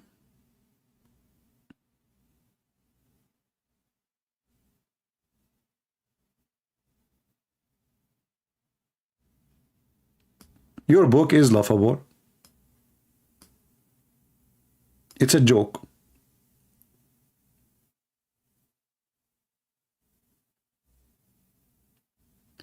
Can somebody show me where the Quran says? Well, because we are done, I will answer this question. The Quran mentioned that the Quran is a hadith, and it is all those verses in the Quran in front of you speaking about hadith, hadith, hadith, hadith, hadith, as you see, all of them. But like here, chapter 20, verse number 9, it says, did the hadith of Moses came to you? And then he tell him about Moses. So all the story of Moses is hadith. All the story of Isa is a hadith. All the story of, it's a hadith in the Quran. Quran is a hadith. However, the Quran confirmed that the Quran itself is a hadith. This is chapter 39, verse number 23. And the Muslim translate the word hadith as a statement. So the best of the hadith is the Quran. And here a word in Arabic. Allahu nazzala ahsan al-hadithi kitaban. Hadithi kitaban. Anyway, guys, I want to say thank you for being here. And I will leave you in peace with the Afrit for today. Be careful, he steals chairs. You know, if you came home and your wife, she took the furniture, most likely she is using the Afrit to move the furniture so fast.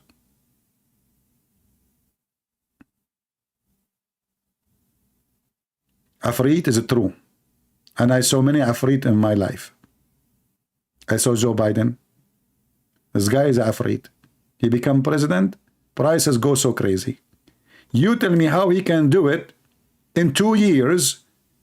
He make the prices 4 times more for everything, unless he's Afrit. Isn't it obvious? He took not only your chairs, he took your money, he took your saving, he took your wealth. He is going to make the American bankrupt. Afrit. Joe Biden is Afrit. Trump is other Afrit. He do the opposite. He get rich. Putin is Afrit. He want to steal the land of the Ukrainian. Afrit. We have many Afrit in this world. Scammers, cheaters, liars, politicians. But we have a specific Afrit. He's a Muslim Afrit. No Muslim can answer about him. And the second we asked them about the Afrit in the Quran, all the Muslims, they became invisible like Mr. Afrit, who was visible in one day. But now he's invisible and nowhere to be found. What happened to you, Afrit? You went to New Zealand? Huh? Maybe you are in the... this is the Bigfoot we heard about him in the bushes. Those Americans, just tell them stories, they will believe it. Bigfoot. Tell them Afrit, they will believe it. A lot of superstition people and crazy people. Afrit. Oh, hold on. We have a Muslim trying to call.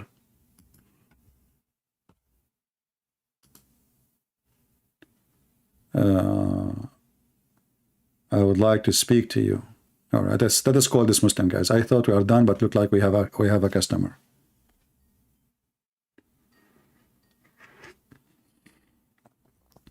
Hello? Hello? Yes? Yes, my friend, you are live on air. What do you want to say to us? Well, I've been watching your program. Huh? So, I've been watching your program. Okay. So, you keep on saying nobody's calling you. Yeah, you are a Muslim? Yeah. Your name is Abdul Mu'min Qurashi? Yes. All right. So what do you think about the Afrit in the Quran? It's like we believe it's the unseen. Yeah, but this is not about unseen. This is a person is seen. This is not unseen. Yeah. He was sitting there. Like sometimes it's like moral stories which are transmitted. No. You see, and like how okay. So the Bible you first have of all, parables. can you tell me what is Afrit? What is the word Afrit mean? Afrit is like the big genie. He's a big genie. Okay, you just said to me Yeah, a big genie. a second ago you said he's unseen, and now you are saying he's big. How you know that the unseen is big if he's unseen? Yeah, because this is what we've been imagination, like Oh, so you must have your imagination imagine people he is do not this. true. This is imagination. So your imagine he's big. Correct, yeah, imagination. Like we have to imagine because it's unseen. You Okay, see? but how you know he's That's big? why we have to imagine. If he's unseen, how you know he's big? How you know he's bold? Yeah, that's a good question, but I don't have the answers for it because it's an All right. unseen thing. Okay, but this Afrit in the story in the Quran, he steal furniture. Why Sulaiman? He want Afrit to steal his furniture, the furniture of the women who live in Yemen.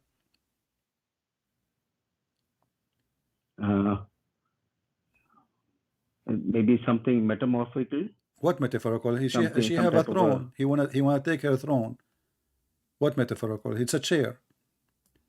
And he is asking the chief, who is going to go and get the chair for me? Is that lawful for a prophet of Allah to steal the chair of a woman? She did nothing wrong to him. But is it? Where do you find this mention in the Quran that he's trying to steal? It's in the Quran. It says that. Is your screen open? Can you see my screen? Just a second.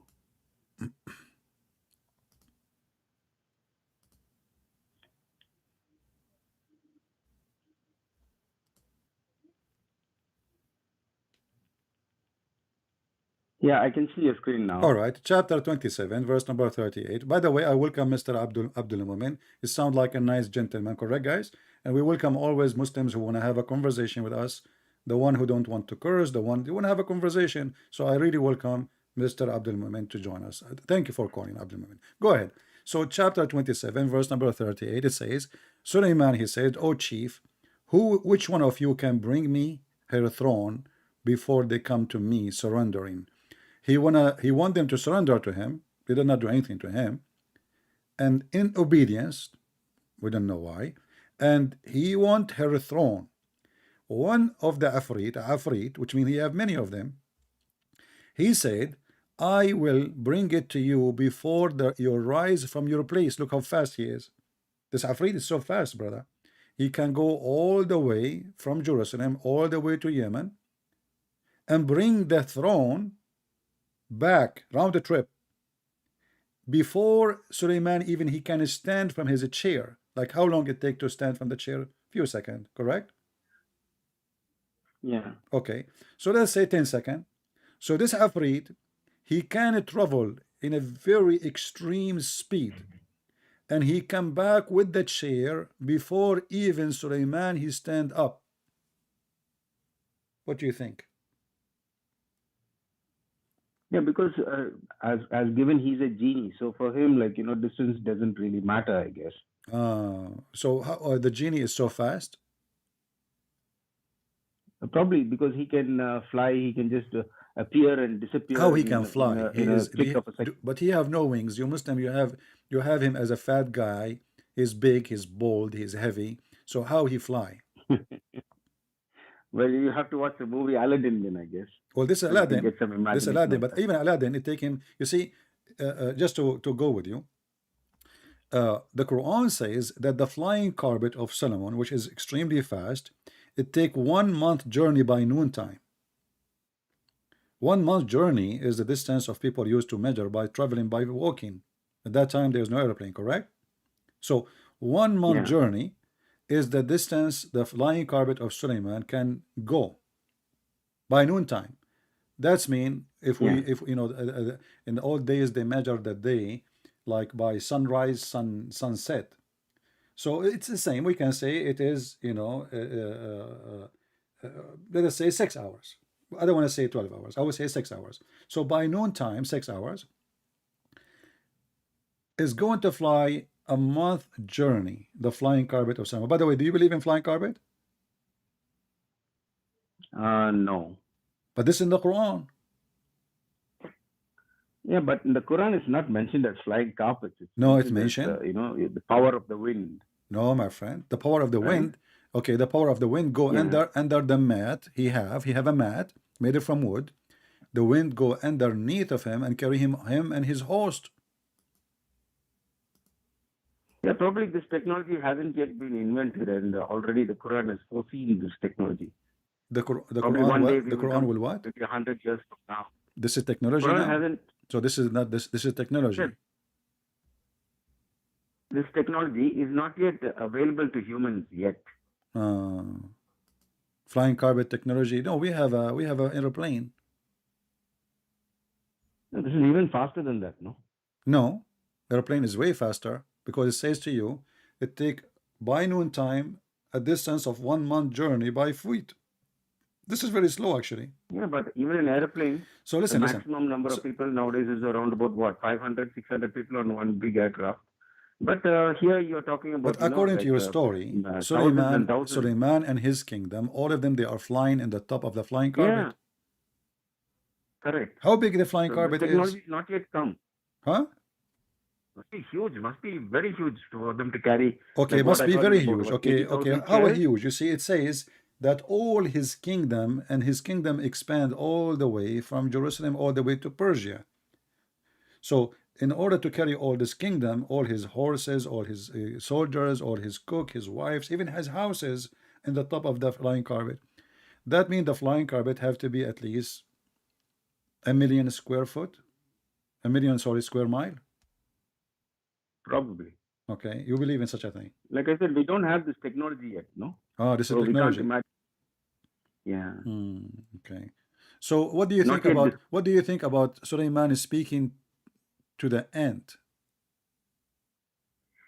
Yeah, that is something which is, I've listened to your shows before, and I also can't get my head around it. It's what I'm thinking is just like maybe it is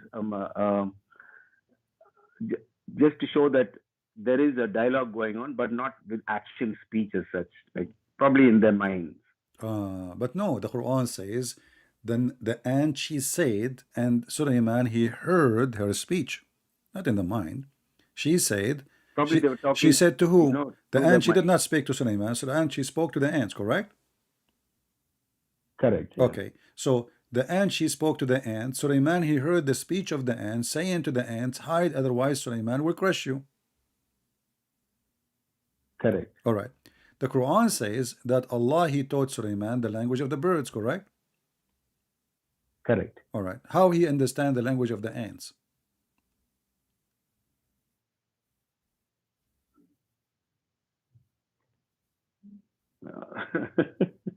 I don't have an answer for that, honestly. You don't have an answer, or this is laughable and just why you laughed? You laughed. I heard you. No, not that. No, you You go laughed. You into the laughed, minute. my friend. You laughed. Why I you did laugh. is it laughable? Laughing Let at us be how honest. you Abdul Mumin, I like you. You are a nice person. You did laugh for a reason. What is the reason? The reason is it's funny. That's why. It's funny. So it's The stupid. way, It's stupid when you say funny. no, the way you pinpoint on the details is funny. Well, my friend, I am a person who read carefully. I'm not an average person who read and let things go. So when somebody says to me, especially he's speaking, claiming that he's coming from God, then I have to think carefully about what he is saying, take it seriously, and if it is stupid, then it's stupid. So you laugh because obviously it's stupid, correct? Not necessarily, because So okay, so the give thing me is, the see, give me when the we reason. try, You said to me it's funny. I'm just going yeah, by your words. okay, the reason why I laughed in reality is because when I raised this with my sheikh in the mosque here, he told me that he only said these are all unseen things, and when How I those heard are what unseen? How you those said are just now, unseen? If the ant is something we see, now you Muslims, anything we say to you, it's unseen. It's an ant. Now the ant is invisible now. It's an ant. and not the ant as such, but the dialogue. Now, I asked this very question also Well, to my him, but friend, he your couldn't answer. dialogue and my dialogue now is unseen. Is that an excuse? Can you see my dialogue now? Can you see my words? No. So what does that mean? I mean, this is my friend, Abdul Mumin. You are a smart person. You are adult. You are mature. You are not a kid. I don't wanna. I don't want to be rude to you and sound like I'm insulting you. I want you to think with me. This is have nothing to do with unseen, the excuse of unseen, unseen. We believe in the unseen. What does that mean? This is just a way to hide behind a rock to say, oh, the wolf is not coming, the truth is not there, the sun is not there, the storm is not coming. You're hiding. So the unseen is an excuse. How in the world Allah He taught Sulaiman the language of the birds, yet Sulaiman he speak, he understand the ant, and ants don't talk. See, all creatures, they communicate. This is true. We can say this is talking, but this is not really talking because the Quran says the ant she said. She said. Arabic is so clear. It's something she said. قالت. قالت نملة. So when the namla she spoke, or the ant she spoke, he heard her speech. The Quran says he heard her speech. But ants don't talk. They are mute. They are deaf. They are mute and deaf. They communicate only by one of two ways, either chemical or by vibration. They knock at the body of each other. They don't hear, they feel the knock. So they vibrate or they do chemical. None of those is one of the feature of Solomon. As you see, he taught him, Allah, the language of the birds.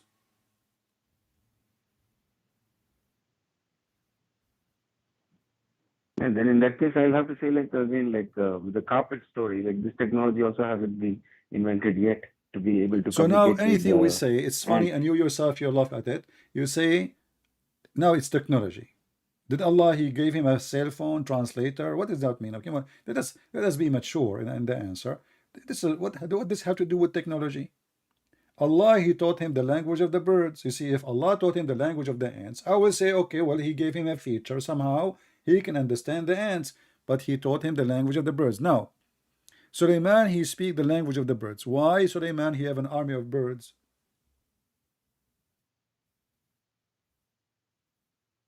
probably this is metamorphical for like like aircrafts and animals. You are making Like things up now. flying. You see, you're trying to avoid it. It says Yeah, he have because a I don't host. have answers to give No, you. my friend, read with me I carefully. have. It says, read carefully. And there we gathered before Sulaiman. So it's a location. We gathered them before Sulaiman, his host, his army of jinns and men and birds. Why jinn or shaitan? Why shaitan is in the army of Sulaiman?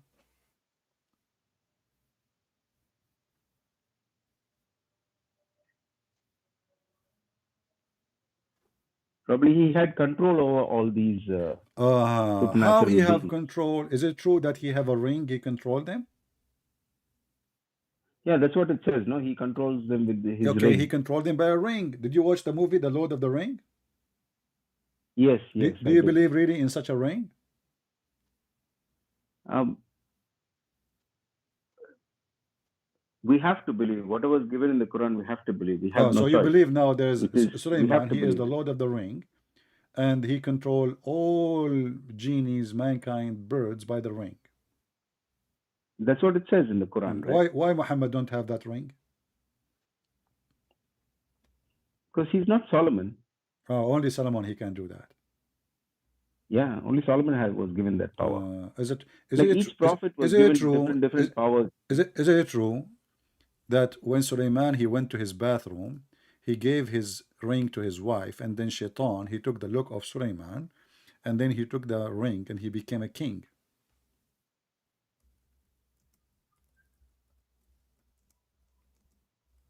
Oh yeah, that one. Yeah, that is. I'm not. I vaguely remember that story about the Satan taking his ring and trying to appear like Solomon. So now what we learn from And then this, that Solomon. anyone wear the ring will become the king. Is that correct? Yeah, they possess the power of the ring. Okay. So now that's mean the ring is a magical ring. Whoever wear it, he got the power. So the power is in the ring itself, correct? Correct. The power is in the ring. Okay. So who is the one who made the magical ring, which if you wear it, you control the whole world? Yeah, that doesn't mention that. That doesn't mention in the Quran who and how he got the ring. No, it mentioned that Allah he is the one who gave him the power. Correct? The ring? No, he It gave him the mentions that he power. gave him the Allah ring. he gave him the power. But regarding the ring, it doesn't mention, right? Yeah, but Allah he gave him the power, correct? Yeah, of course. Okay. Everything is from Allah. Allah he gave him. The Allah ring he is, gave him the power, and how he gave him the power? By giving him a ring. okay. Yeah, if you put it like that, yes. Logically speaking, But yes. do you think there is a wrong in the design?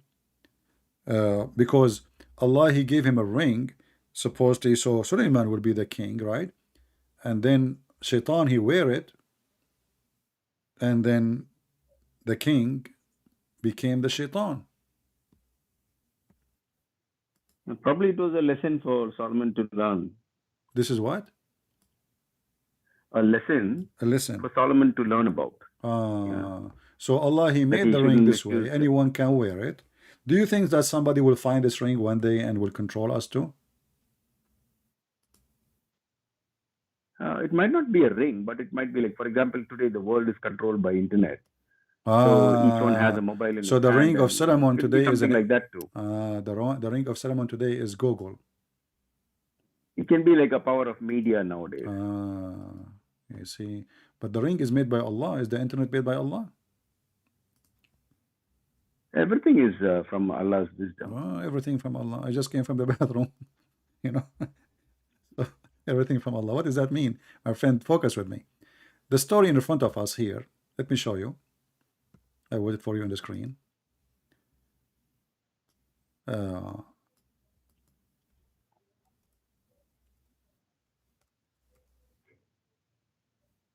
Let us see. Suleiman ring. Here is the story of Suleiman, how he went to the bathroom, and then before he go to the bathroom, he take his ring, he give it to his wife. His wife, Shaitan, came to her. He took the ring and he took the look of Suleiman. How Shaitan can take a look of Suleiman?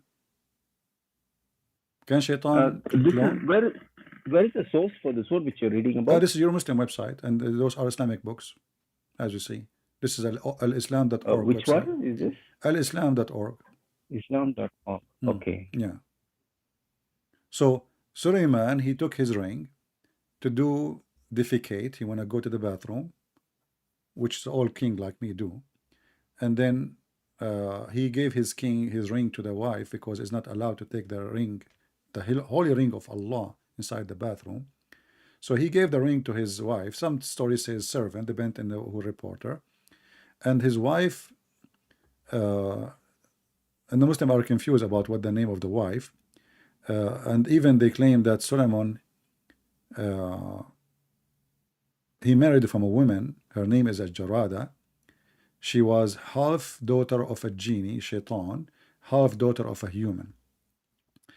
And then, Shaitan, he take the ring and he became the king, and Suleiman became a person homeless. And then the Shaitan, he start having sex with the wives of Suleiman, and the wives, how the wives, they notice that this is going to be Suleiman because he's so good in bed. Never stop, like durgan, durgan, durgan. So they told the elders about how good he is in boom, boom, boom. And then Shaitan, he discovered that he been exposed now. So he took the ring away and he threw it in the ocean. And then a fish, she swallowed the ring. Solomon one day, he was helping a fisherman because he was working as a porter. He told the fisherman, if I carry those fish for you to your house, what you give me in return? The guy, he said to him, I will give you 2 fish as wages. Suleiman, he took the fish as wages. He went home, he opened the fish, he found his ring. How much the story is convincing for you, Mr. Abdul Mumin? Yeah, it sounds like there's a lesson to learn there, that because Solomon was, having so much of riches, and to come down to the poor state where he had to go and fight for his own food.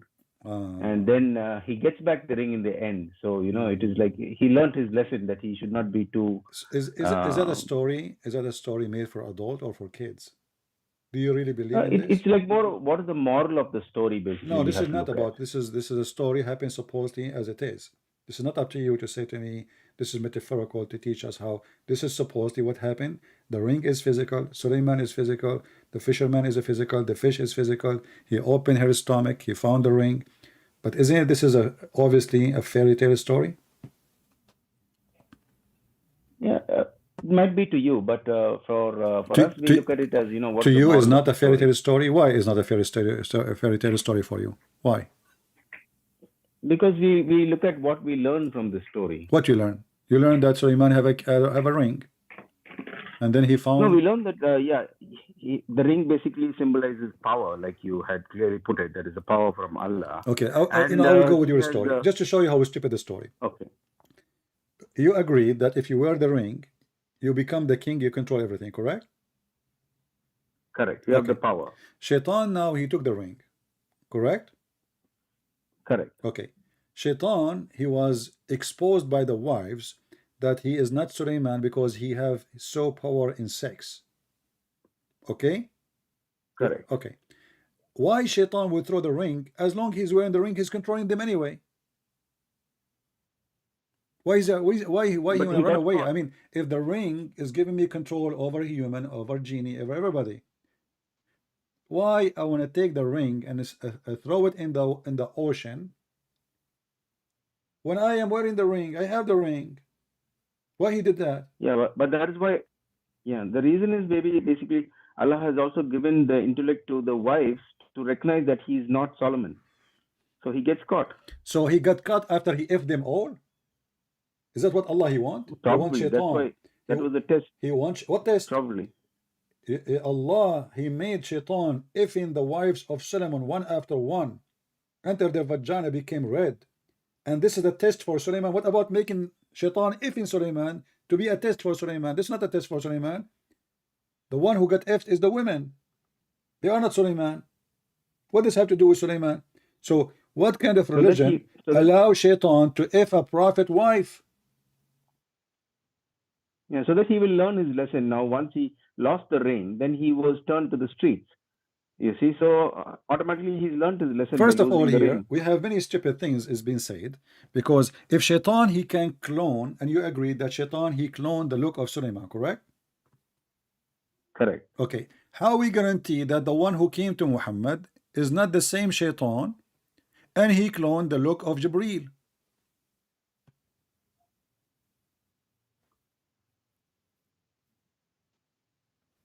Whoa. Because now you agreed that Shaitan, he can clone anyone. Correct. Okay. So what is the guarantee that the one who was coming to Muhammad is not the same Shaitan who have good skills in cloning, and he claimed to be Jibreel? You have a point there. Not I have only to read that, more about I have a surprise for you. Isn't it your prophet, he said that he received satanic verses from a Shaitan, his name is Al-Abyad, who he came to him in the image of Jibreel.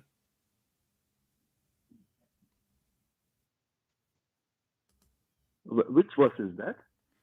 Well, the Quran speak about satanic verses. If you remember the author who Muslim they tried to kill him, Salman Rushdie. Yeah, chapter 53, right? Satanic Chapter verses, 53, yes. verse Okay, satanic 19, verses. 20. If you read the story, the excuse is that Shaitan, he came in the look of Jibreel. He gave Muhammad satanic verses.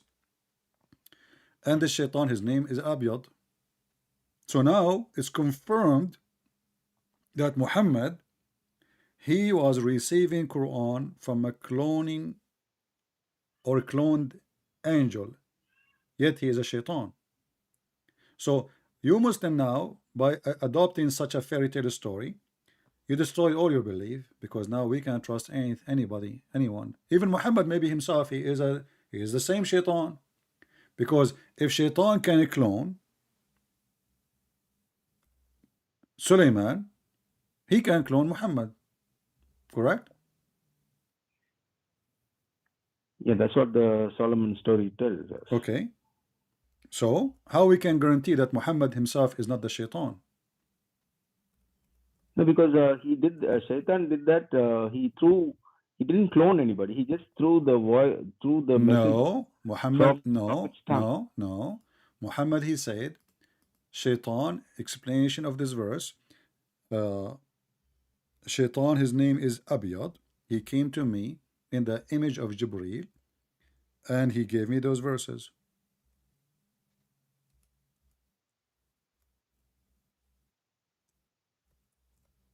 Yeah. So never did we send a messenger or a prophet before you, but he recited the revelation, narrated or spoken. Shaitan threw some falsehood in it. Yeah. So? Yeah. See, Shaitan, he just threw falsehood in what he was reciting. Yeah, but how he threw? So he didn't Satan didn't take any form. How Muhammad convinced? Because all you Muslim, you always say that Muhammad, he don't receive something in his head. He meet the angel, and the angel give him Quran. Correct? Correct. All right. So yeah, in order for Muhammad to receive those verses, he have to meet the angel in person as usual. Correct. All right. How the Shaitan he came? Muhammad, he confirmed. He says Shaitan, his name is Al-Abyad. He came to Muhammad, and he is the one who gave him the satanic verses. Correct. That's what happens. All right. So now we have two angels. One, his name is Jibreel, and one is Shaitan. Both, they look the same. Correct? Yeah, but doesn't Jibreel come back again to? How we know that the one who came back? How we know that the one who came back is not the same Shaitan? They look the same. Yeah, because he advises him and tells him, no, like, why did you speak those words? I didn't give you those words. He confronts him with that. This is actually additional proof that Muhammad is a satanic man. Because if the angel came to him right away before he do it, don't the angels is watching? Isn't the angel watching? Isn't Allah watching what Shaitan is doing? Why he waited until Shaitan? He took the image of Jibreel. He come to Muhammad. He delivered the verses, and then 2 weeks, 3 weeks after, angel he come to him. He says, Muhammad, what you did, this is not me who spoke to you. Shouldn't he right away say to him, this is not me?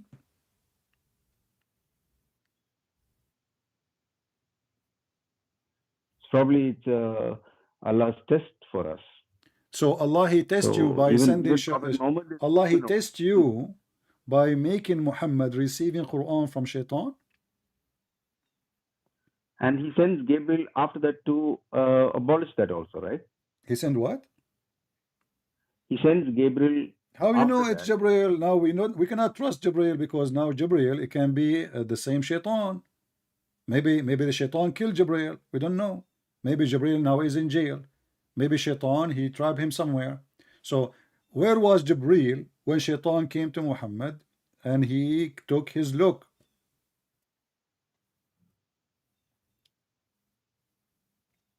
Isn't you Muslim believe that angel is always accompany even normal Muslims?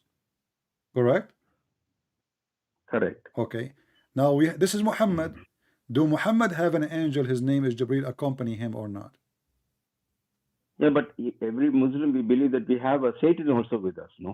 There is a Satan on our left shoulder and a Satan and a good angel on our right shoulder. So both of them are doing controlling his mind at the same time, probably. No, this is not about controlling mind. This is about a throwing the physical word person, out. a physical person. He come to in the image of Jibreel to Muhammad, and he spoke to him in the look of an angel. It's not in the mind, it is physical. Yeah, but the verse doesn't say that, CP. It says No, that the verse Satan actually, threw okay, some falsehood. just to show you that the verse doesn't make any sense anyway. Why? Look, read with me carefully. It says, never we send a messenger or a prophet before you, but when he recite revelation or narrated or spoke, this is additional from the translator, shaitan, he throws some falsehood in the recitation, correct? Correct. All right. So now the recitation of the shaitan is where? Is mixed with From the prophet's tongue. no, he recited already. Quran is always recitation, is not a book, it's not written yet. So the Quran of shaitan is mixed with the Quran of Allah, correct? The words, those words alone. It doesn't matter. Not The entire Quran is words too. The Quran is words. Isn't the Quran is words? So the words of Yes, shaitan. those verses, I mean, those particular verses, I mean. Yeah. So That particular verses. okay. Of, So the satanic Allah verses, the satanic verses now is inserted by the mouth of Muhammad with Allah verses. Do we agree? Correct. Okay. And then Allah will delete them. Correct. Correct. All right. How we can guarantee that this verse itself is not coming from shaitan?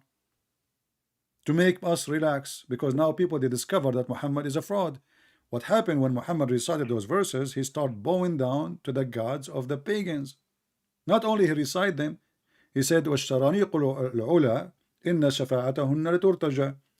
Those are the three daughters of Allah, the high, their intercession to Allah is required. And he bowed down, and all the pagans bowed down with him. So not only he recited by mouth, he physically bowed down to the idols. The Arab, then they say that here we go, Muhammad is a liar. He claimed he will not pray to anyone except his God Allah. Now he is praying to Allah, our God, and his daughters. Muhammad, after that, he noticed many people, they start leaving Islam because he was exposed. So now he made a verse saying that Allah told me that the one who gave me this is shaitan. It's not me. I was a victim. He came to me in the look of a shaitan. His name is Al-Abyad. And now, how we can guarantee that this verse itself is not made by the same shaitan to make us relax? Because look what the verse is saying. Not a single prophet before you, but shaitan, he gave him false revelation. Name one for me. Shaitan gave him false revelation.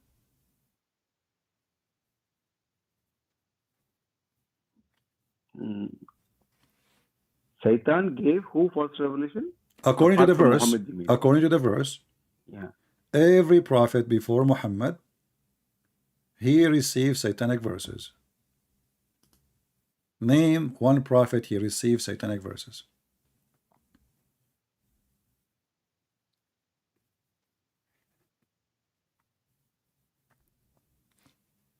Probably it must be who was that guy? You mean for prophets from mentioned in the Quran or in Any the Bible prophet, also? if you wish. I don't know. You can tell me. Even Trump, I don't care. A person you consider him as a prophet. This story never happened to anyone. This is only for Muhammad. Received satanic verses. He recite them. He say them, and then he waited a few weeks, and then where was Jibril all this time? And you know, and don't you Muslim, you say no one can make Quran save Allah? Correct. Okay, how Muhammad did not notice that this is going to be from Allah? If the Quran is So this is something what unique, if the Quran is according to the false claim of the Muslims, it is unique, amazing, so beautiful, and nobody can write like it. Isn't it the Quran says that he challenged the human and the genie, and Shaitan is a genie, as you know, to make Quran like this, but they cannot?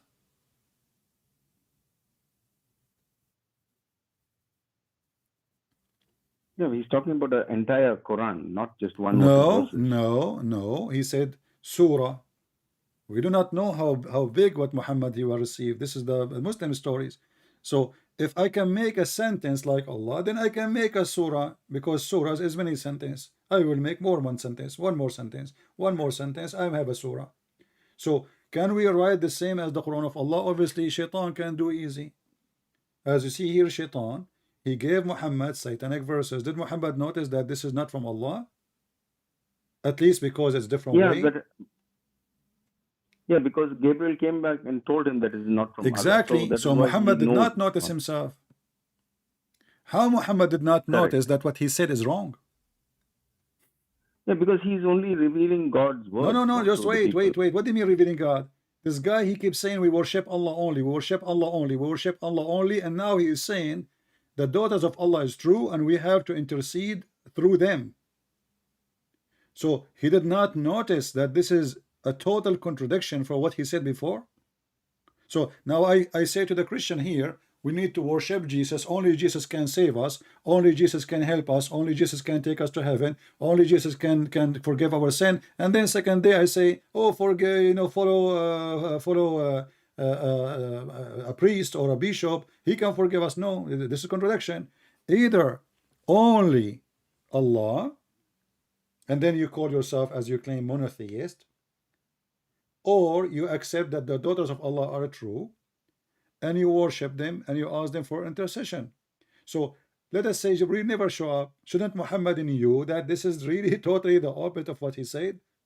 If I say something to you, like sometime we speak, you know, like because we are focusing on something, and then maybe I will mention the wrong name. I will say, I want to say Prophet Isaiah, I say Prophet, let us say, you know, I say Elijah, you know, by mistake. This can be acceptable. But here we are talking about destroying all the belief, all the practice, turning 180 degree and worshipping the three daughters of Allah.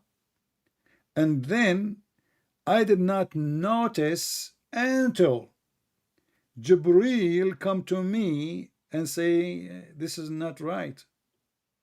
Where was the mind of Muhammad? Was he monotheist all the time or sometime? Yeah, but worshipping is not mentioned in the Quran, isn't it? It's just only mentioned that he threw some falsehood, but it doesn't mention. Okay, that hold on. And no, it's mentioned in the interpretation. If you go in the interpretation, it says that he recite. The Muslim, they have even the verses which is given by the Quran. What Muhammad said exactly, they have it. The Muslim, they have it. He said the intercession of the daughters of Allah, Sharaniq al-Ula.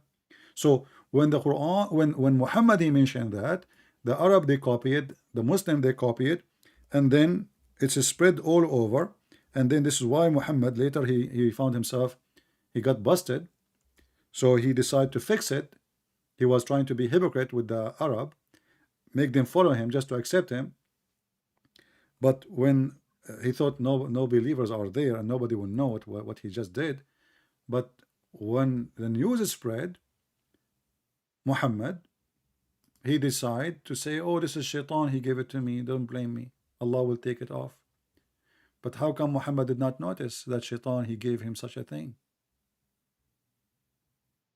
No, it's probably that means that Satan must have come in the form of Muhammad and done all this. Okay, so now what we, in conclusion, Shaitan, he come in the form of angel Jibreel. He spoke to Muhammad, gave him satanic verses. Muhammad, he take them blindly, even though he is worshipping three daughters of Allah. Muhammad, he go home, still he did not notice what he did. Muhammad, he stayed there for a week, 2 weeks, 3 weeks. And then angel Jibreel sent by Allah to tell Muhammad, this is not right. So all this time, the believer, disbelievers, they believe in Muhammad gods, which is the three daughters of Allah.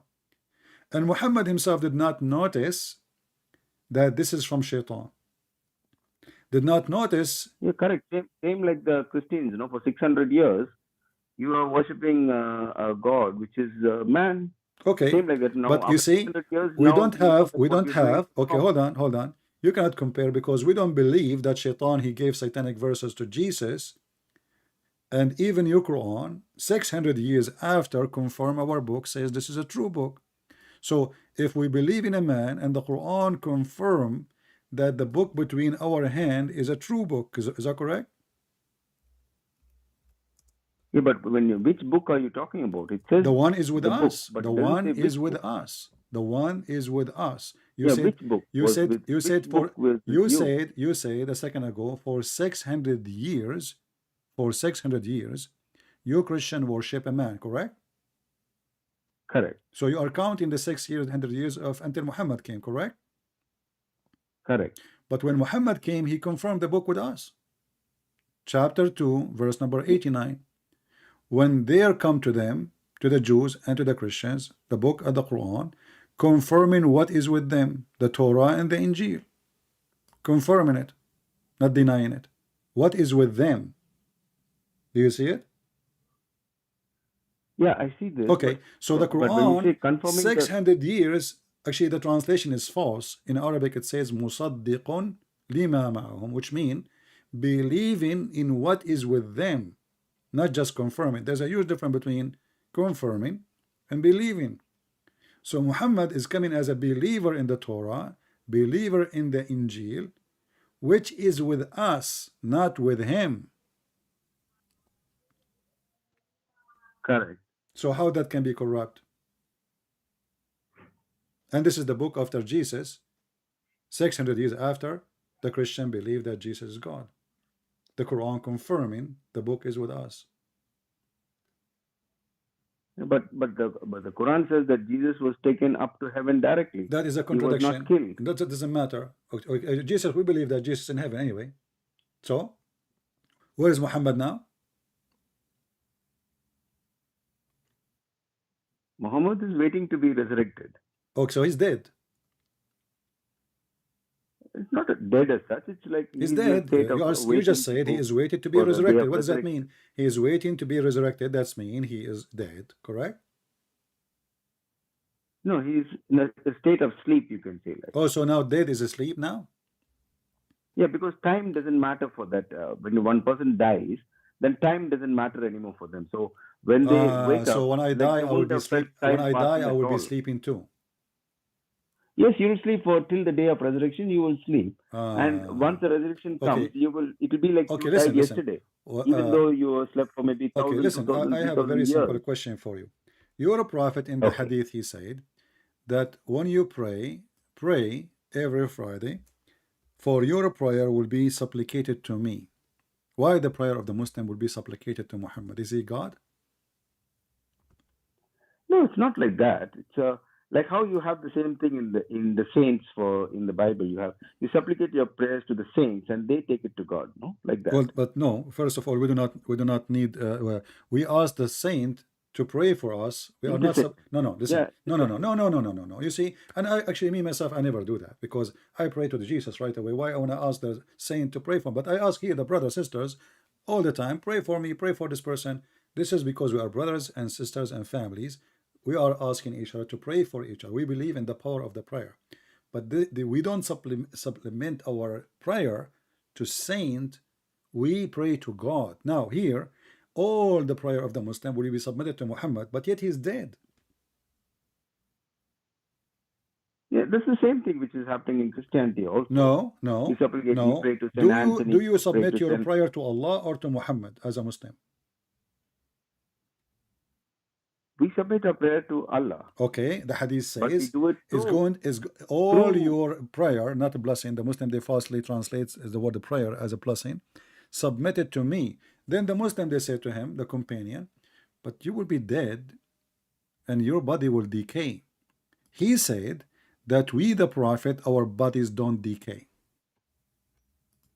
Yeah, We, because they go into a sleep, you know. But I don't know why they're using the word body here. But so why Ibn Abbas, he said, bury your friend, meaning Muhammad, because his body stink. He said, يَأْسَنُ كَمَا يَأْسَنُ الْبَشَرِ. Bury your friend, he stink as all human, they stink. So Muhammad is a fraud. He claimed that his body will not decay. They did not bury him for 3 days. They were hoping that he will be the same as Jesus. He will be resurrected to heaven. So they waited 3 days exactly. Then he stink badly, and his belly became full of fart. Ibn Abbas says, he said, قَدْ رَبَى بَطْنَهُ وَنَثَنَتْ خُنْصُرَاهُ. His belly became so full of fart, and his fingers, they shrink, like they grab. You know, when the person, his body is trying to start to decay, his feet, they will look different, his fingers will look different. So when Ibn Abbas, he said that this is what's happening to Muhammad, isn't it this is a proof that Muhammad is a false prophet who he claimed that his body will not decay?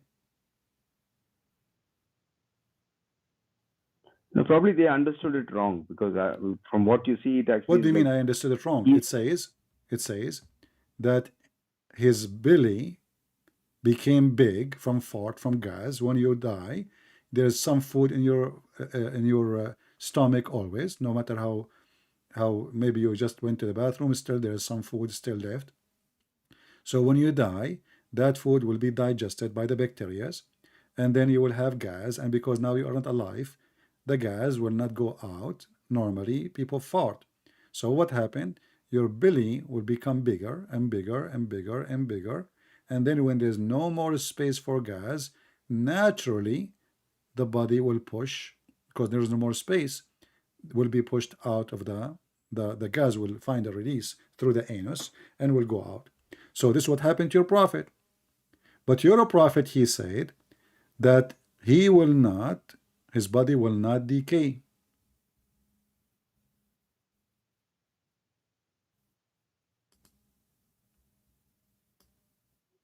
If you want me to show you the reference, I can show you as many references as you He wish. didn't say that. Huh? The hadith says that What? they're asking him that question. The people are asking him that question. How can our blessings be submitted to you when your body has decayed? That's what the people are asking him a question. Yeah. But the Prophet says that Allah has prohibited the earth from consuming the bodies of the Prophet. He hasn't mentioned anything about decay only, just about consuming. No, he says consuming. They are asking about decay. He said cannot consume it, which means decay. My friend. No. This is my friend. You are reading a translation, and this is your Muslim translation. What was the question is? How we can do that when your body will decay? He says, correct. Allah forbid the earth from consuming the bodies. How the earth consuming the bodies? Decay. You became dust. So don't tell me it doesn't say decay. You will not look good with it. Anyone who is watching, he knew that now you are not being honest with me. It's about him being decay. Actually, in some hadith says that when Muhammad he died, in less than a day and a night, not 3 days, a day and 1 night, which means 24 hours. The day is daytime, the night is nighttime. So in less than 24 hours, Muhammad, his belly was full of fart, and he changed. The skin changed, the look changed, everything of him changed. Yeah.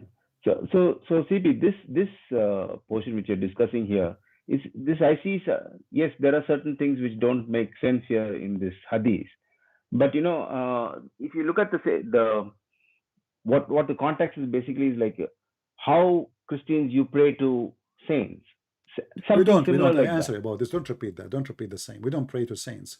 Saints are like us. No, I've seen some of my friends. friends. Saints themselves, they ask God for forgiveness. So when we say saints, We are talking about the best of us, who they are. They give their life to God, serving people, but doesn't mean they are not sinners. All of us, we are sinners. The Bible says it clearly, all mankind are sinners. Nobody, no Correct. exception. So Correct. don't let us not to you see, we are going from a place to place, and everything shows that Muhammad is mentally ill and he's a liar. Let me ask you, Shaitan, he appeared to Muhammad and he gave him satanic verses, correct? Correct. In the image of Jibreel, correct? That doesn't mention in the Quran. It just says he threw in the No, in the hadith, in the. your prophet says that Shaitan ismuhu al-abyad atani. He explained why. You can go and read the interpretation of the Which verse. hadith is that? Read the interpretation. Shaitan, his name is al-abyad. He came to me. Go to Al-Razi as an example. If we go to Al-Razi right now, we will see the interpretation says that Shaitan, his name is al-abyad. He came to me and in the image of Jibreel. Do you want me to show you reference? Yes, please. All right.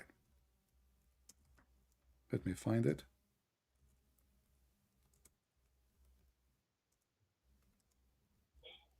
And look like in Islam, everybody clone everybody. Because Jibreel himself, he cloned someone. His name is Dahi al-Kalbi. So now we have two Dahi al-Kalbi, which is very weird.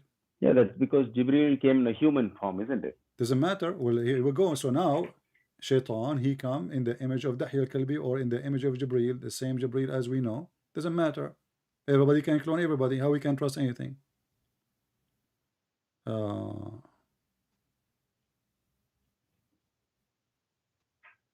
Let us see.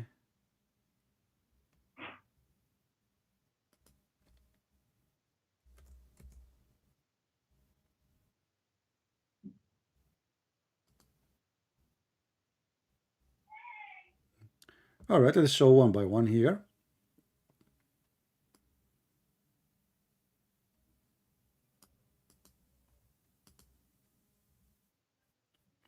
This is, I'm going to show you now the official government of the Kingdom of Saudi Arabia website. I think I cannot be better than this, right? This is official government of Saudi Arabia. This is the chapter of Al-Hajj, verse number 52, and this is Tafsir Al-Qurtubi. And you are a Muslim Sunni, correct? Correct. All right, so Muslim Sunni, all of them, they accept Al-Qurtubi, highly respected, big name scholar for the Muslims. Here it says, let us go down. I don't know how much you know Arabic, but you can, I will give you the page. You can use Google translation. And Ibn Abbas, he said, إن شيطانا يقال له الأبيض كان قد أتى رسول الله صلى الله عليه وسلم في سورة جبريل عليه السلام وألقى في قراءة النبي صلى الله عليه وسلم تلك الغرانيق العلا إن شفاعتهن لترتجى. Let us use Google translation. All right, and this is how you can find it. Yeah. You go almost to the middle of the page or at the end. You can search maybe for when you use Google translation. Let me post the link for everybody. I will post it in the chat so everybody can open with me and use Google translation from your side. Open the page. Hold on. Open the page in Google browser if you want to use Google translation, because Google translation work only in Google browser. Be careful. So now we will use Google. Click in front of your eyes. You see my screen, right? Yes. Okay. Translate to English. Here we go. And now the page is so long, so I'm going to search for the word white in English. Maybe I can find it easier this way. White. It's not coming. It shows 0.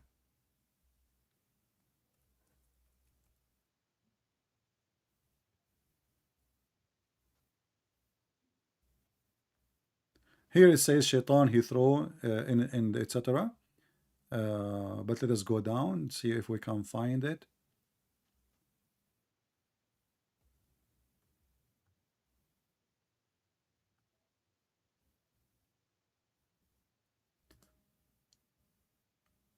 Shaitan through his wish. Abu Bakr bin Abdul Rahman ibn etc. al-Harith al-Hashim, he said, the Messenger of Allah, Allah pray on him and salute him.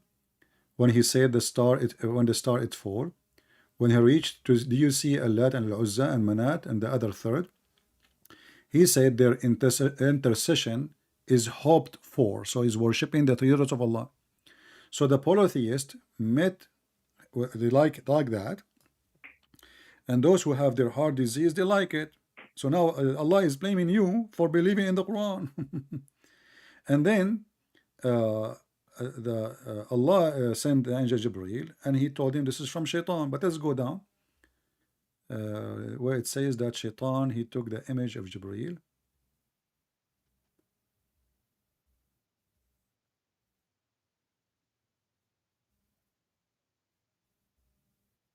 Yeah, but it mentions that, see, so the polytheists met him.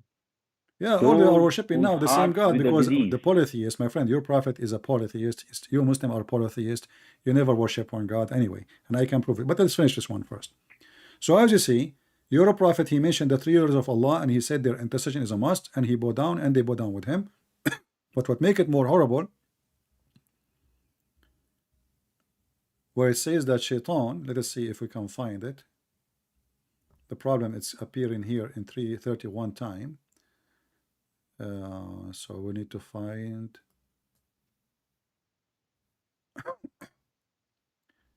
let us see.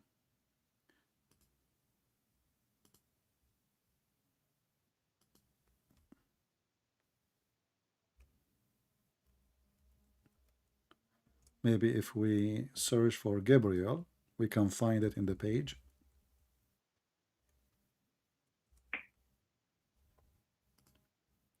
Let us do that. Because the word Shaitan appeared 31 times. We want to find the part where Shaitan. Okay, here we go. So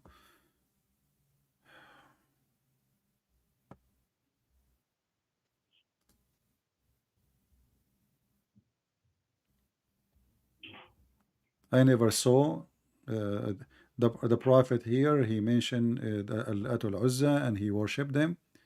Okay, and then he bowed down, and then Allah, he sent down Jibreel.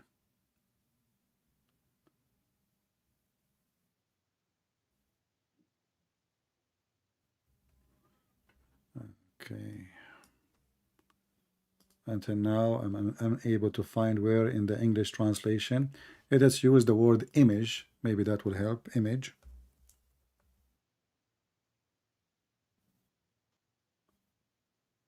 Zero translation. I don't know why the translation is not showing.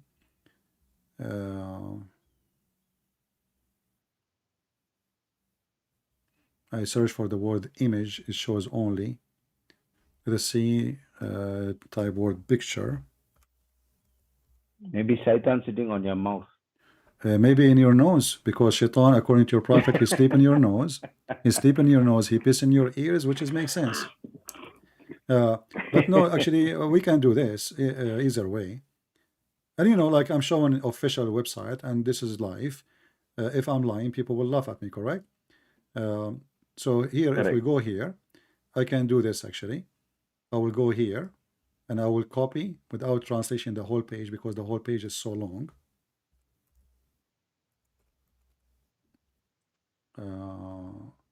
I will copy and paste in Google Translation just the part we want.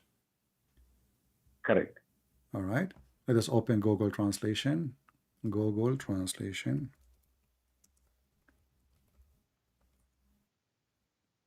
All right, I will copy in the front of your eyes. Do you see my screen?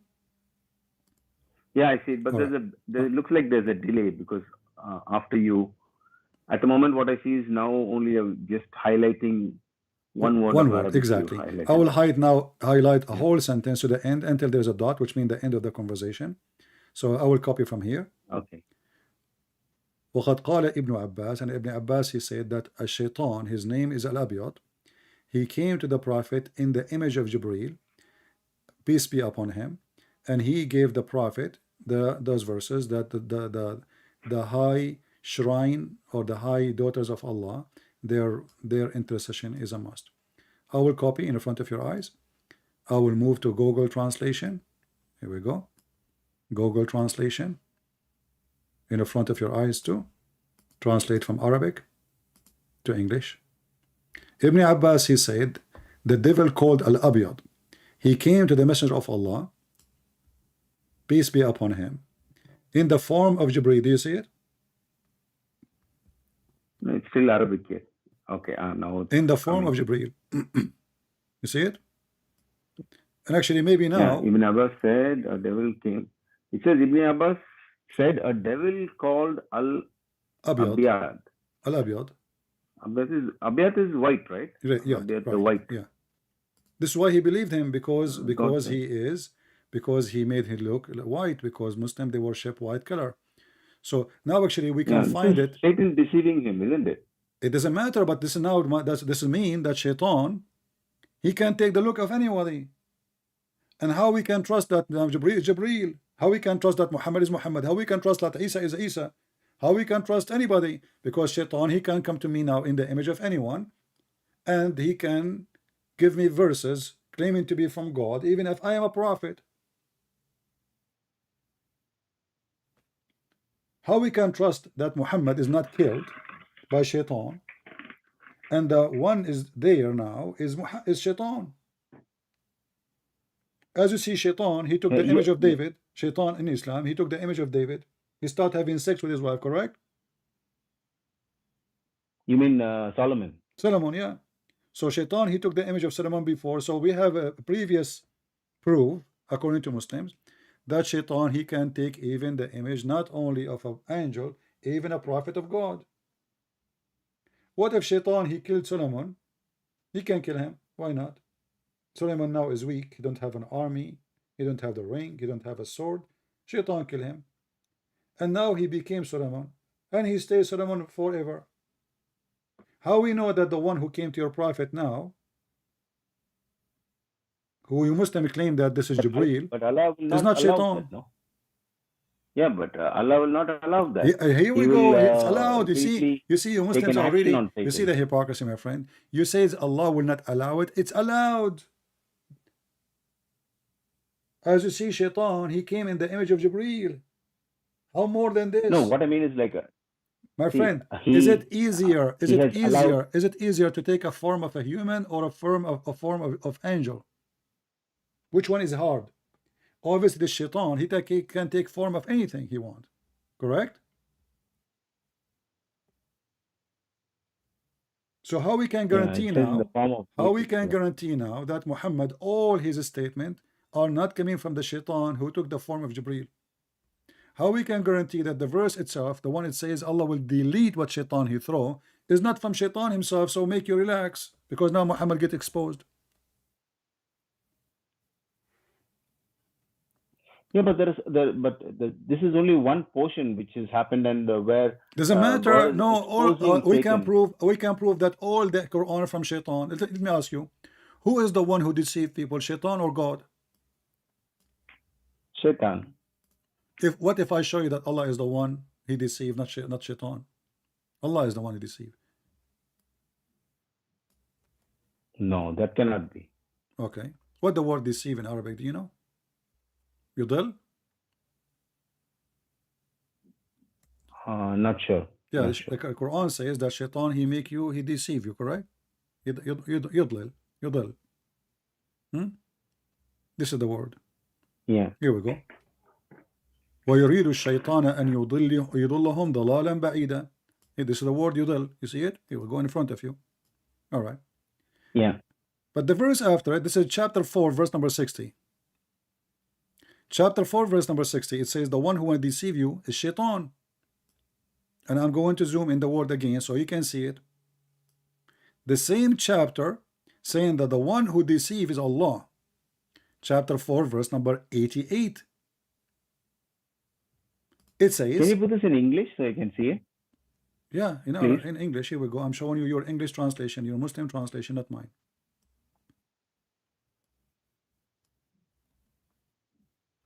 Allah, he said to Muhammad, are you going to try to guide the hypocrite?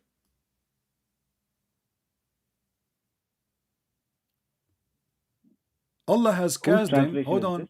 Who is the one who cast them in disbelief? Allah. And then he can continue saying, because of what they earned.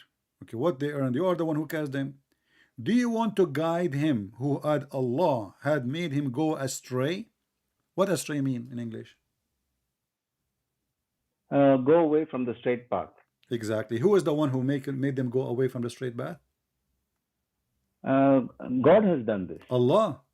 Same thing. This is the same thing in Christianity also. No, no. Jesus, Yeah. no, in For example, Christianity, for God he in loved the the world. No, for God he loved the world. God the Father, he sent his only begotten Son to help us, to guide us, not to deceive us, to save us. That's why we call him the Savior. Your religion says Correct. that the one who cast the one who disbelieve out is Allah, the verse in front of you. Yeah, but in the gospel also, in the book of I think one of the My friend, you do not epistles of know your Paul, religion. How you want to teach me mentioned my clearly. how you want to teach me my book? Do you know your book? Here we go. You are in disability. No, I'm talking about No, similar, I'm telling you, something we don't similar have any I'm talking Christianity. about. No, we don't have such a thing. God is our Father. That's why we pray for him. We call him our Father in heaven. Why? Because he loves us. He's not the one who deceives us. So here, who is the one who made somebody disbelieve? I ask you, who is the one who make people disbelieve? You said Shaitan. Correct? You agreed. Didn't you agree? And you Yes. said Shaitan? Yes. Okay. Now read with me. Who is the one who cast people in disbelief? Allah. No, see, the thing here, there's a point here in this. It says, do you want to guide him whom Allah had made to go astray? Okay. So this is the same similarity which you have in Christianity also, which says that only God has already chosen. Whoever is going to go to heaven is already No, chosen. my friend, this is You not don't about have no. any right to. Don't explain my book for me. Don't explain my book for me. When God, he says he's a chosen people, he said, come to me, knock at my door, I will open for you. The chosen one is the one who they come willingly, not him forcing them. Come to me, knock at my door, and I will open for you. Jesus said, whoever believe in me and die will live. So you believe, those are the chosen ones. So the chosen one who chose me, not only I choose them. I don't have the So verses it's ready not up made to here you. to I show know to the you, but verses, my friend. This is my Lord. I will send you. This is I will my. send Don't you send in me. You do Skype not the need to send me. verses. I know what I'm talking about. So I choose them, for they choose me. Whoever believe in me, Jesus said, not everyone says to me, Lord, Lord, will enter the kingdom of my Father, but the one who do his will. So those I choose is the one who Correct. choose me. Those who I choose is the one who choose to follow me. Those who I choose, which mean my choice, is their choice. It's willingly. So in Islam, no. In Islam here, and there we are talking about guidance, not the opposite. Here we are talking about the one who went in disbelief. Why they are in disbelief? Because Allah made them disbelievers, not Shaitan. So Allah is Shaitan. Why those people, they are hypocrite? Allah made them hypocrite.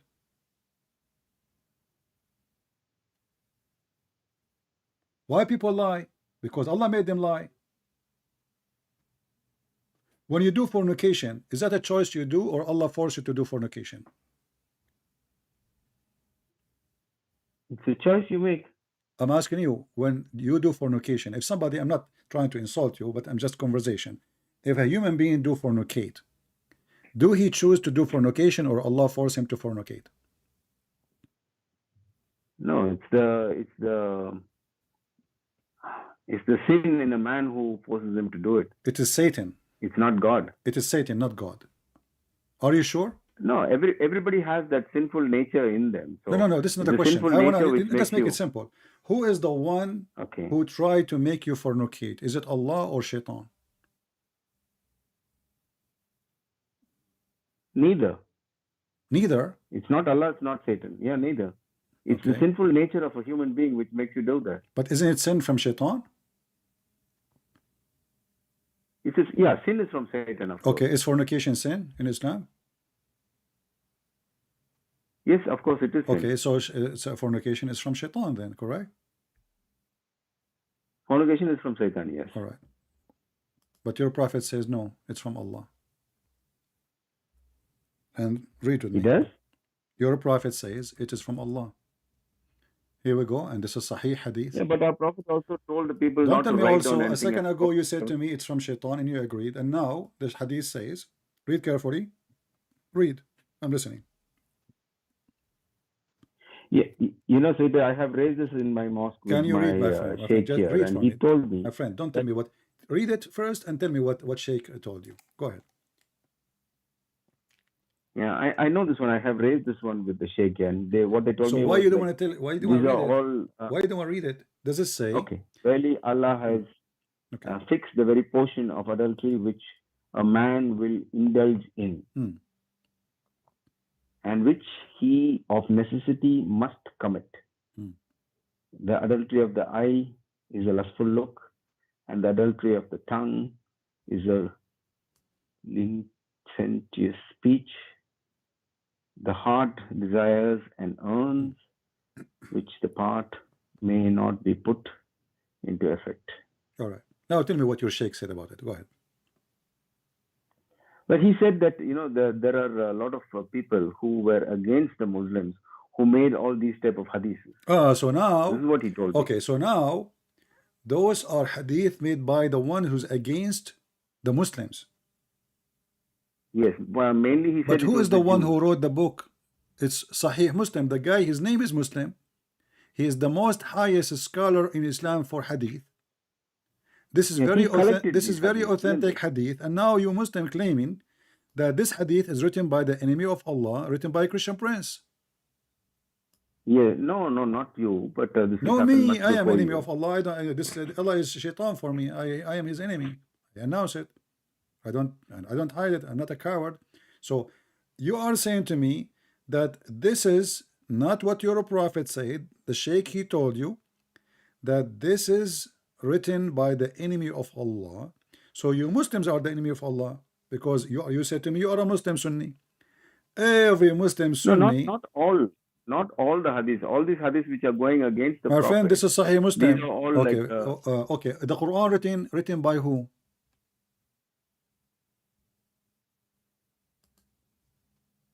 Quran written by, you mean the physical book? Yeah, the book. I mean, the Quran is coming from who? From Allah, right? So Quran is coming from Allah Ta'ala. All right. Is the Quran preserved, or the enemy of Allah, they put verses there too?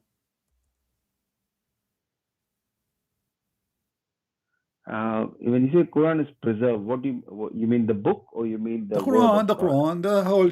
I don't care about the book. The Quran, the recitation of the Quran, the verses of the Quran, whatever, the word of Allah. Is it preserved or not? Yeah, the word of Allah is eternal. That okay. Nobody can. Does the Quran says is sin is a bad thing or a good thing?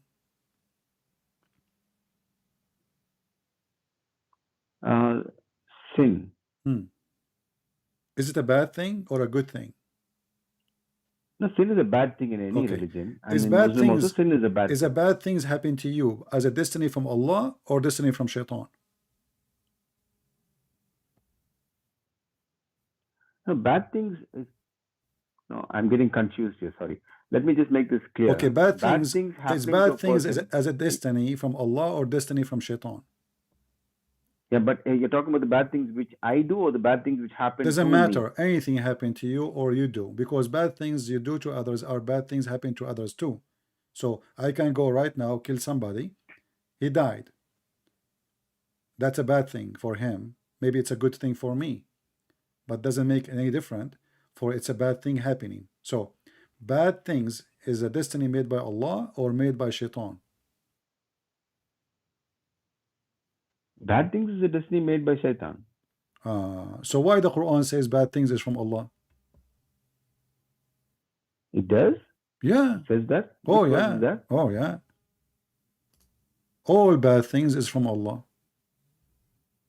Chapter 64, verse number 11. Sorry, which one? Chapter 64? Verse number 11. 64:11.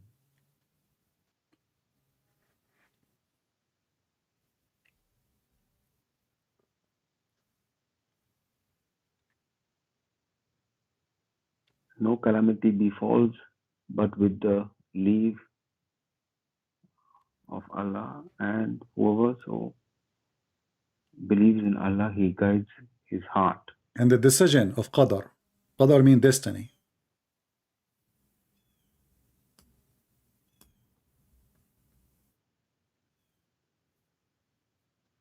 No calamity befalls, but with the leave, decision.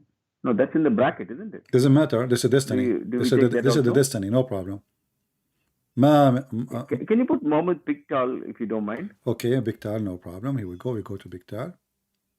Let us see Biktal, Muhammad Biktal. Here we go. I feel he is more honest at least No problem. Here we compared go. to the rest of the translations. Okay. Read it.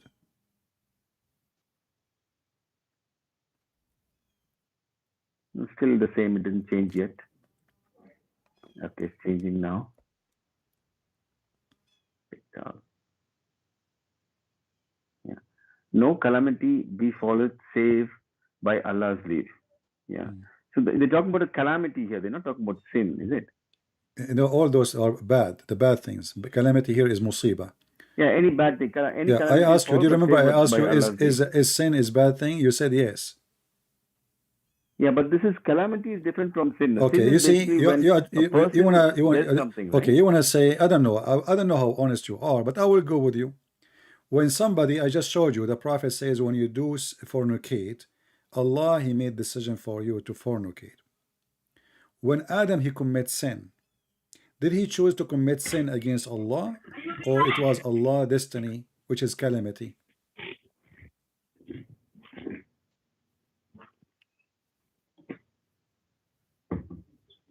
Do you hear me? Yes, I'm just Okay. contemplating on what you So said. when You're saying Adam that when Adam commits committed sin, sin, Adam, focus with me. Adam commits sin. yes, Did he commit sin yes, as a predestiny calamity from Allah, which is a sin decided for him to do, or he choose to do yeah. sin against the will of Allah? He chose to do the sin which Well, this Satan is had not tempted what your him. prophet said. Your prophet, he says that Allah, he made Adam commit sin, and Adam and Moses, they have a debate. Moses, he says to Adam, because of you we are out of heaven. Moses says to Adam says to Moses, are you blaming me for something written in my fate, in my destiny, 40 years before Allah he created me? And this is the hadith which is very authentic from Al-Bukhari. What say you? Yeah, this is saying something totally different now. This is the opposite of what we've seen in the as per the destiny. This is Al-Bukhari. Are you going to tell me now this is written by the enemy of Allah too?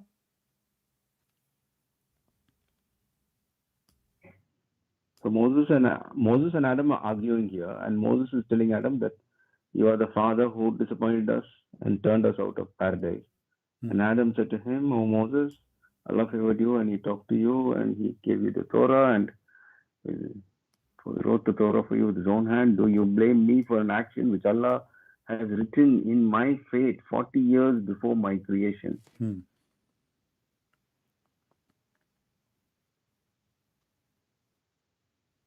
So you mean to say that Allah has already decided this, that Adam will commit sin? Yeah, this is about destiny. You don't do sin. It's Allah decision.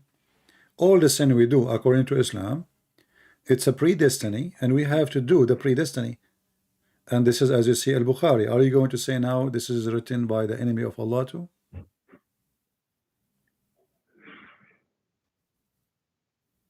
This is hard to believe. It's hard to believe. It's stupid, How can actually. that be? How can It's stupid because how simply, can it be like this? if this is true, then why Allah he want to kick Adam from heaven, and why we are out of heaven, and why we will punish to go to hell, if all our sin it was a predestiny anyway? There's a video But why does the of Prophet Mufti repeat Mink. that three Listen, times? listen. Did you watch the video of Mufti Mink? Mufti Ming. About destiny. Regarding? About destiny. You can search it and watch it. He said, Oh, yeah, that- yeah, yeah. I've seen that one. okay, Yeah. so a guy who is a thief, he been taken to the caliphate, and Correct. the caliphate, he says, today I'm going to punish you for what you did. So the thief, he says, Yes. why you want to punish me for something predestined for me to do? What's my fault? The caliphate, and Muslim, he says, by the way, this is a good argument, which means he agree with it. The caliphate, he said to him, well, and he said the caliphate will outsmart him. He says, well, it was a predestined to me now to punish you. So everything we do is a predestined. You steal, it's a predestined. I predestined for me to punish you. So Islam is a stupid religion. So why we will go to heaven or to hell if it's all is a predestined? The one who will go to heaven is a predestined. The one who will go to hell is a predestined. So you believe, you don't believe, it doesn't matter. It's a predestined. My friend, you believe in a fraud. This is a sick, stupid religion. And can you believe it that Musa is a prophet of God? And then this is after supposedly they went to heaven, according to Muhammad. And now they are arguing. So Musa, he spent his life, we do not know what destiny is. And now Adam is getting him busted. And then the Muslim, they say that Musa was a Muslim. How he was a Muslim? He believed in the original sin. Original sin is, as a Christian, we believe that because of Adam's sin, we are out of heaven. And because of our sin too. So Moses here looked like he's a Christian more than the Muslims. Because he believed in the original sin. But Stevie, we also believe one thing in as Muslims, we believe one thing also, that if there is a hadith and if it is having a supporting evidence in the Quran, that's when we take that hadith false. Seriously. This is a false argument. So, because the hadith says you don't do mut'ah. Is it? No. The hadith says don't do mut'ah. The Quran says you do mut'ah. Which one you take? We have to take the Quran. But you take the hadith. Aren't you a Muslim Sunni? Yes. Okay, Muslim Sunni don't allow mut'ah no more. Because they say in the hadith, the Prophet, he forbid it. Because it's obligated. It's abrogated, no? No. Show me the verse in the Quran says it's abrogated. Go ahead. There's no verse in the Quran. Again, so you take the hadith over the Quran then. You are just fooling yourself, my friend. I like you. You're a nice man. But you are just trying to defend with no defense. You're just saying anything. Because either you take the Quran or you take the hadith. And everything in the hadith contradicts the Quran anyway, because Muhammad is your God. It's not the Quran.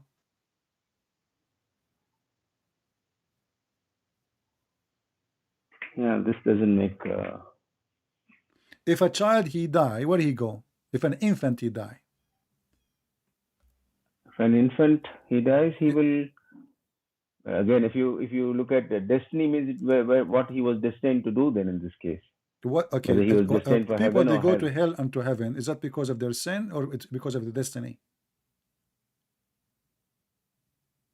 Do I go to hell because of my sin or I go to hell because of my destiny? No, as per this hadith, then it looks like as per your destiny. Exactly. If you're going as per. And here there's a story but of a Quran, child. Listen, there's a child. He's an infant. He is a son of a Muslim family, born of a Muslim family. Even your prophet said that every child is born as a Muslim, correct? Correct. Okay. When Aisha and Muhammad, they went to attend the funeral of this child who is a Muslim, Aisha, she said, this baby will be a bird from the birds of paradise. This is what the normal people will say. And I will agree. Children, why they will go to hell? Doesn't make sense. They did not do anything. They don't understand anything. Muhammad, he says, no, it might be otherwise. Why? Because Allah, He created who go to paradise when they are in the backbone of their father. And He created who will go to the hell when they are in the backbone of their father.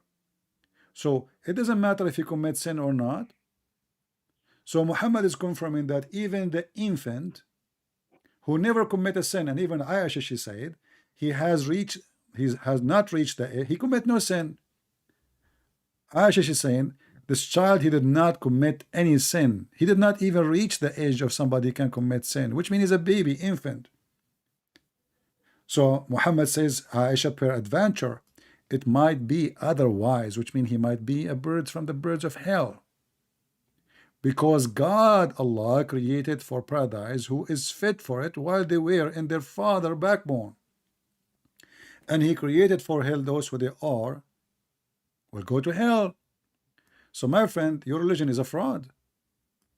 It's against justice, which means it's against God. And now people will go to hell, not because they commit any sin. Here we go, this is an infant.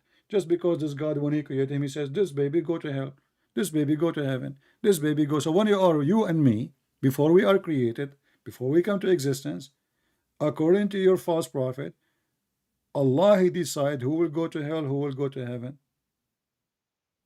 So what the point of judgment day?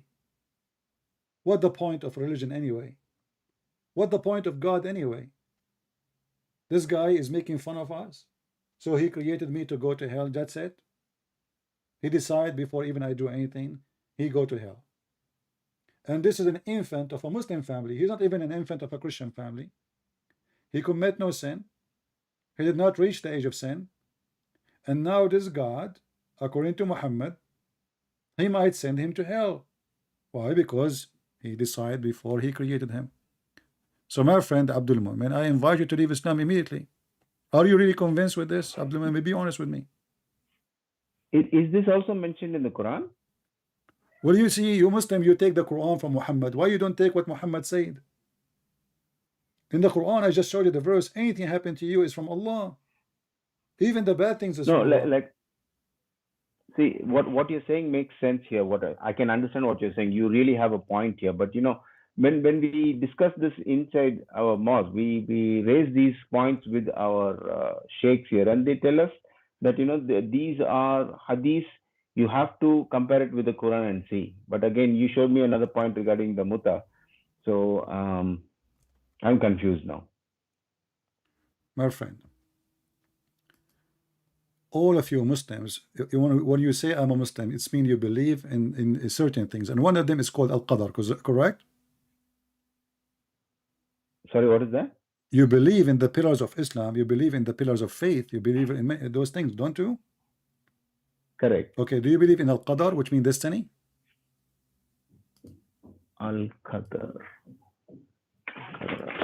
Isn't the Quran in chapter of Al-Qamar, verse number 49 says, everything we created by destiny?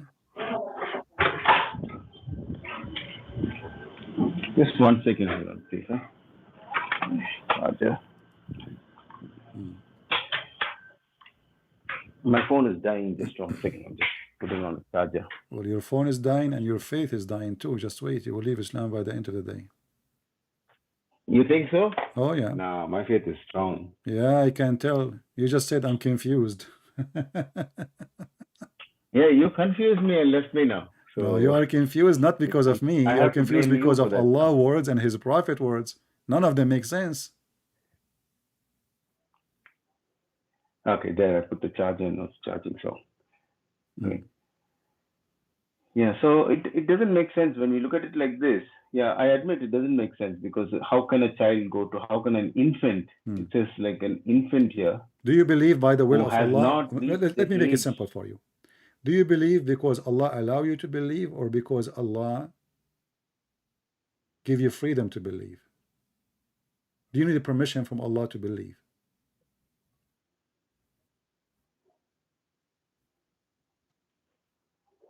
Do I believe if Do you, can you do you repeat that need a once more? permission from Allah to believe in Allah? Yes, you do. You need a permission to believe in Allah. Unless you are, yeah. If not, it's mentioned in the Quran, no, that we for not everybody can believe in Allah. There are certain people where He's hardened their ears and hardened their hearts. Okay, thank and you. They cannot hear or Now they you cannot just answered see. yourself. You just said that Allah is the one who sealed their heart, sealed their eyes, sealed their hearing, correct? Yeah, the ones who have disease in the heart. No, hold on. Who is the one who makes somebody not to believe? Is Allah. How? He sealed their hearing, He sealed their eyes, He sealed their heart. Do you agree? Yeah, because he's God. No? He knows what that person is Thank going to you. be. He But knows that's mean, what is my fault he if knows the Allah He future also, sealed, hold right? on. If Allah sealed my heart, and now because my heart is sealed, I cannot believe because I need the permission to believe. Correct. Yeah. So you're destined to go to hell. So You're it's not not my destined to fault come to then. the Then heaven. it's not my fault. No, this is not about permission to go to heaven. That's not your fault. He knows you. He knows you very well. So he's already destined you to go to hell. That's So false. that's where you're going. That's false. If He know me, why He don't let You mean to me? say you're Hold going to on, be? hold on. You mean to say you know you're going to Hold go to on, my heaven friend, and God is wrong? He know me, He don't know me. That will not change anything. Let us say I have 10 kids. I know 2 or 3 of them, they are very bad. But I'm not going to seal their heart so they will not listen to me. I'm not going to put a cotton in their ears so they will not hear me. I'm not going to put folders over their eyes so they cannot see me. If I do that, that's mean I am doing it to them. They are not doing it to me. So when Allah is the one is sealing their heart, that is a destiny. Allah He sealed their eyes so they cannot see. Why they are blind? They cannot see because Allah He made them don't see. It's not because they choose to see or not. Yeah, that's the difference, isn't it? No, That's the difference. no. Because Yeah, now, see, for the you example see, gave, I mentioned to you that Jesus says, not everyone says to me, God will enter the kingdom of my Father, which means many of us will enter, but the one who do, who is going to be the one, the chosen one, from those who say God, is those who do His will. So He have a will, and we have to agree with His will, not to be forced to hear. I cannot even agree with His will, because Allah He sealed my eyes, He sealed my hearing, He sealed my heart, and now you are asking me to believe. That's stupid. I yeah, because ask you, see, you as a human being, no, you I am don't a know the human being. future. This is why you But should God, help He me, knows you not the from before opposite. and after. I am a human being, not God. So God should help me not to make it impossible for me. Now it's impossible because what is left? He sealed my hearing, He sealed my heart, He sealed my eyes, and now asking me to believe? Yeah, because you wouldn't believe anyway. That's How you why. know? Leave me for Because you're myself. the living proof So of it. listen. You are You are the saying you will living not proof, believe CP. anyway. So why He is seeing their heart? They will not believe Okay, anyway. what is the chance? Listen, Okay, I listen. have a question for you. Let us say you are a bad person. Is it true that there is many bad people that repent and they become good people? Correct. All right. So how that will work in repentance? Because Allah hasn't sealed their hearts. He's given them a What do you chance mean to He's in the become a heart? good He person. is the one who sees our heart. My friend, Yeah, even the criminals, this is a lie. This is a false statement. Even the criminals, they repent and they ask God for yes, forgiveness. So when you say correct. that God, He made them blind, and then He complained why they don't believe, and then we showed you that Allah is the one who misled them. I asked you, do you need the permission from Allah to believe? You said yes. Yes, Why I that's need the true. permission from Allah to believe? It's His decision. He controls everything. Exactly. So it's not your decision. It's a destiny. It's not. It's not a decision at all. No. Exactly. So you Muslim believe this He is what knows who's this going is to go to why the heaven. He knows child who's this going is to go to why the hell. child, he is a baby, he will go to hell. Yeah, because he knows that that child was destined for hell. How you know that he is a child? He died as a child. He did not grow to Yeah, that's commit the sin. confusing part. Are you saying to me you will punish somebody for no sin he commit? He died. He died as a baby. Yeah, that is the confusing part for me actually. My friend, The baby part. don't you believe in justice? I do. Okay, is it justice that I will send a baby to hell for no sin he commit? And he is a Muslim baby? No, it's not just. No, it doesn't seem right. Doesn't seem right. Islam doesn't seem right too. Nothing is right in this religion. I need to take this up, and I will take this up and see what it is, because Why we don't do this, me and you? You said to me, my sheikh, my sheikh, my sheikh. I'm willing to stay with you for the coming few hours if you wish. If you can call your sheikh to join us, what do you think? They don't encourage us to speak with any other Christians actually. Do you They know tell us, like, why they don't don't speak with them. encourage Those you? people will. Do you know why they don't encourage you? Because they are coward. They know they cannot refute. They will lose their career. No, what they tell us is different. They tell us that we are told that you have already corrupted your books. So if you've corrupted your books, Well, then I you just follow showed you the something Quran different. says, okay, where the Quran says we corrupted our book? It's you Muslim who corrupt the book. If I ask you right now, what is the first chapter was given to Muhammad? What you will say?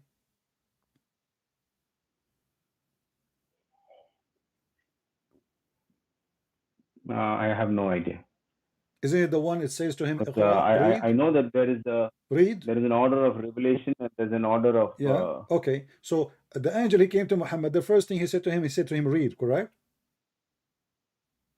correct. Okay. What is the first chapter in the Quran now? Al-Fatiha. So who is the one who corrupt the book? You. Yeah, this is not corrupt. No, this is the No, this words is remain corrupt. the The same, but the Quran only says, location listen, is changed. listen. The Quran says those who change the words from their location is corrupting the book. Read with me. Which was that? You see, this is why you should invite your sheikh so he can look so bad. For you, you don't look. I mean, for you are not a sheikh, so it's okay. But the Quran says those who change words from their location, they are corrupting the book. Here we go. Chapter 4, verse number 46. And the Muslims speaking here about the Quran speak about the Jews. What they do? They change the word from their location. Al-mawadi'ihi. Your translation, the one you choose from, let's see, this is Biktal. Yeah, this is Biktal. Saying from their context, but in Arabic it says from their location. And what happened here? Context. One Jew, he put his finger over a verse.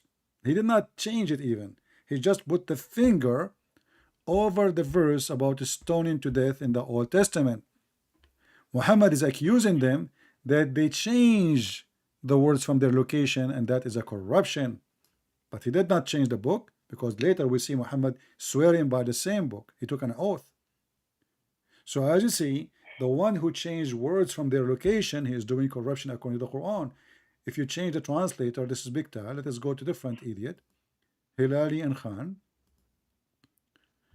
You will see. That's here it says, he adds too much of among those who are Jews, brackets. I call him the bracket man. There are some who displace words from their right places. Do you see it? Displace, what they do? They displace words from their right places. Among those who are the Jews, there are some who displace words from their right places. Okay, so this is corruption. The one who changed words from their places is a corruption. This is what you Muslim did.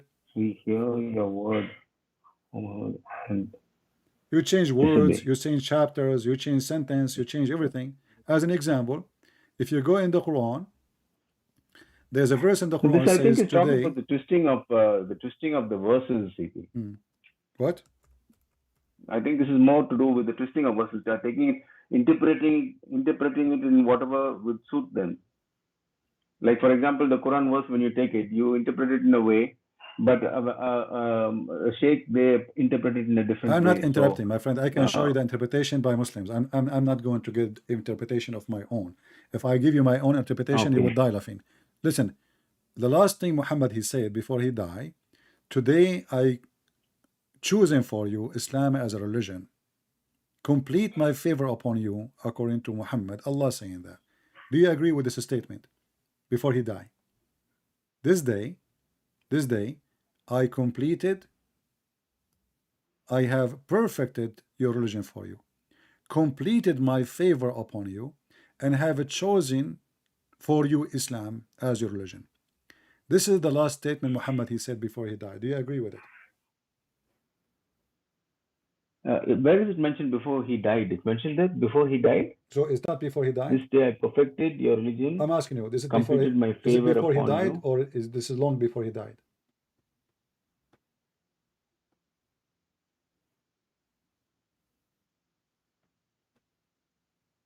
This day those who have disbelieved have given up all hope of your religion. So fear them not, but fear me. This day I have perfected your religion for you, completed my favor. Who, here, but this is Allah talking to Muhammad, no? Exactly. But does it say today, this day? It says that this day. Yes. Okay, this day what happened? This day I have perfected your religion for you, Okay, so Islam is completed my became perfect, favor right? Islam on you. now completed. Islam as a religion perfected. Everything they need to know about Islam is ready and done, correct? Yeah, this is Allah's word to Muhammad at that No time. problem. That make it even more horrible. So today Islam is perfect. Today Islam is completed. Today Islam is a chosen for you. Do we agree with this? Yes. But this verse can be true only if this is the last verse in the Quran. CD, my phone might disconnect. I'm having a problem with my No charger problem. here. You can listen to me later. And thank you for calling. I advise you to bring your sheikh to call me. We join you. I welcome him. I promise you I will be nice to him. Definitely. All right. But I want you to listen to me I after we will. finish. I will do this. Yeah, your phone is dying and your faith is dying, and soon you will leave Islam and you will see. But as you see here, you can hang up if you want. As you see, if this is really the last, can be true only if it's the last verse in the Quran. Somebody took it, put it here. Yes. For there's no way, because if this is true, that this verse is in the correct location, then all the chapters after this point is a fraud. For Islam is completed. And this is the chapter 5. This is the chapter 5, verse number 3. That's mean we have all the Quran. 99% of the Quran is a fraud. For Islam is perfected. But as per the order of revelation, huh? But what verse is this? What chapter is this as per the order of revelation? I don't care. You see, you Muslims, who gave you the right to move a verse to this place which make no sense? If you Muslims, you claim that you preserved your book, as your prophet said, how in the world the end of the movie became in the beginning? Who order you, who allow you to cut the movie from the end and put it in the beginning? This is a true. Like now I'm done. I say thank you guys for everybody. I hope today you have a good time. But I cannot say that in the first 5 minutes of I start, unless my video is 5 minutes. And then I stay after that for 3, 4 hours, 5 hours talking. When in the beginning I said thank you guys for listening and bye-bye. This is bye-bye. This is Muhammad saying bye-bye. This can be true only if he is dying. And this is the last revelation he received from his false God. Today, it's about timing, not this month, today, this day. I did perfected your religion. Everything is perfect, nothing is missing. And to make it even more horrible, completed. It's complete. Jesus, he said it's completed in the cross. Not in the first day, in the cross. If we say it in the beginning, but does it make sense? In the cross, now he is crucified, and then he died. And before he died, he said it's completed. Makes sense. This is a great proof that the Quran is a book of fabrication. It does not even exist. It's a collection of stories. We do not know who put them together. You Muslims have no authentic source. You don't have a single copy of the Quran. You don't have a single manuscript. There's one manuscript found in the University of in England. I forgot the name of the university. It was a gift from a Christian priest. The leather go back to the before the time of Muhammad, but what is written there is not the same as the Quran. Just one single manuscript, and the Muslim, they make a big noise about it. We have tens of thousands of manuscripts around the world in many languages. And yet the Muslim, they lie and they say we have no book. And then the Quran says confirming what is with them. And then we go to the Quran, we find the Quran is silly, is funny, is stupid. So my friend Abdul Mu'min, I invite you to leave Islam immediately. For you might die today and your soul will be taken from you.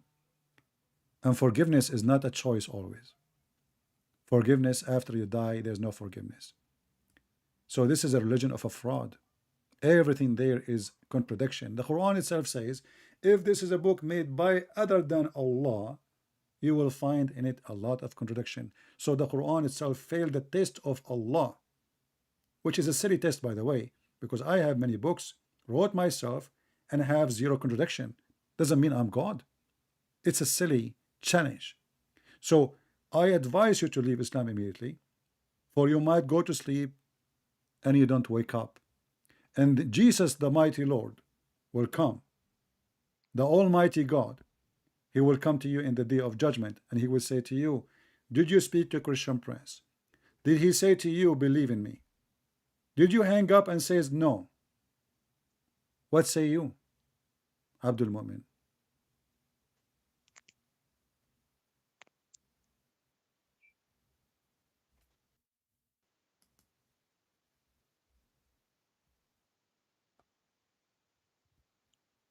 Do you want to believe,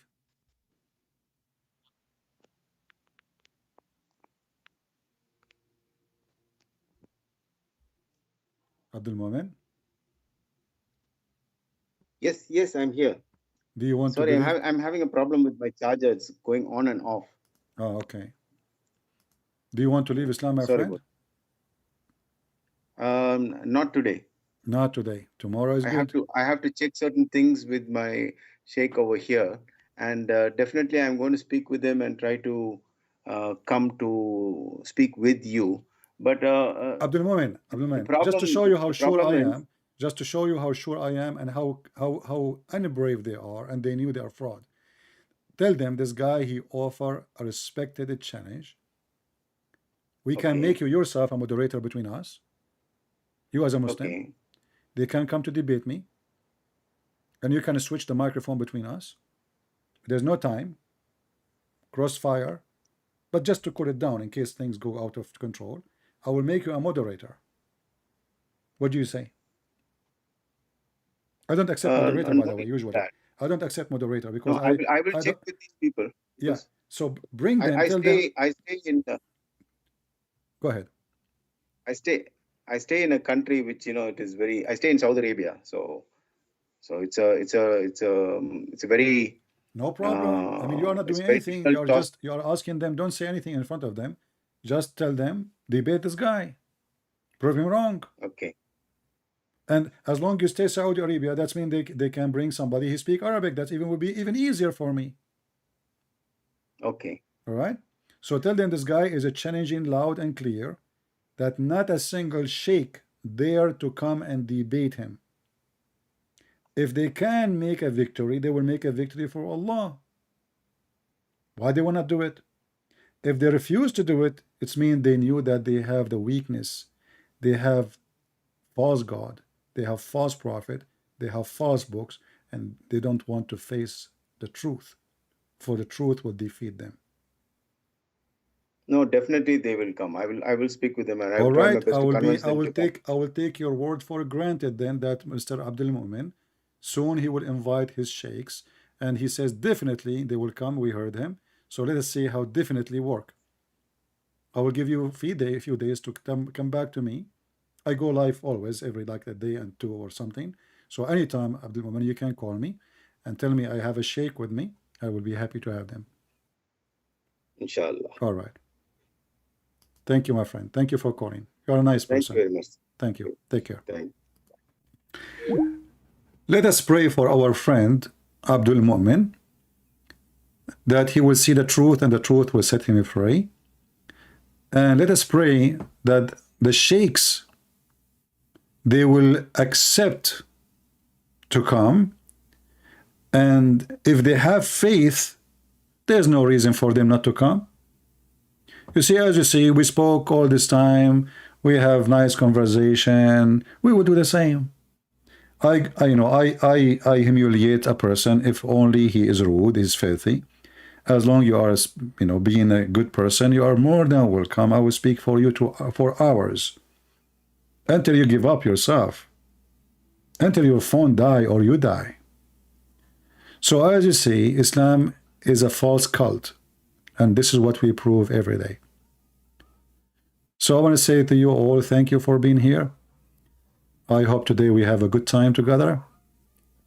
We learn something good, so we can teach something good to others.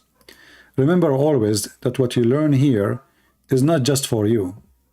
So you might share with your friends, your family, so you can teach them, educate them. This is not a dish you eat in a restaurant and then you poop in a bathroom. This is knowledge will stay with you for the rest of your life. It's a priceless knowledge. You will know how valuable it is only when you need it. You see, human being, today he can't light a fire by a little tiny matches. Long time ago, human being, he spent hours and hours trying to make a fire. A lot of work.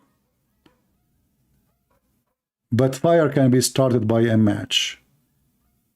And we are giving you the matches for good fire, to warm your heart, to show you the truth, so the truth will set you free. Thank you all for being here. May the Lord bless you. Join us in Patreon if you care. And if you don't, it's all right. The Lord care. God is good, so is Jesus. And in him we believe. He is our might. He is our power. He is our strength. And the Quran have holes in the narrative, same as Muhammad. Thank you. The Prophet tells us because Satan or the devil sleeps over our nostrils. Those who oversleep and not pray Fajr on time, Satan urinates in their ears. I really do think Jesus was crucified and that he really was dead and buried. He thought that he was a son of God in the sense that he was specially chosen by God. I think Jesus really did think he was going to be the Messiah, the future king of Israel. I mean, that is, after all, why they crucified him.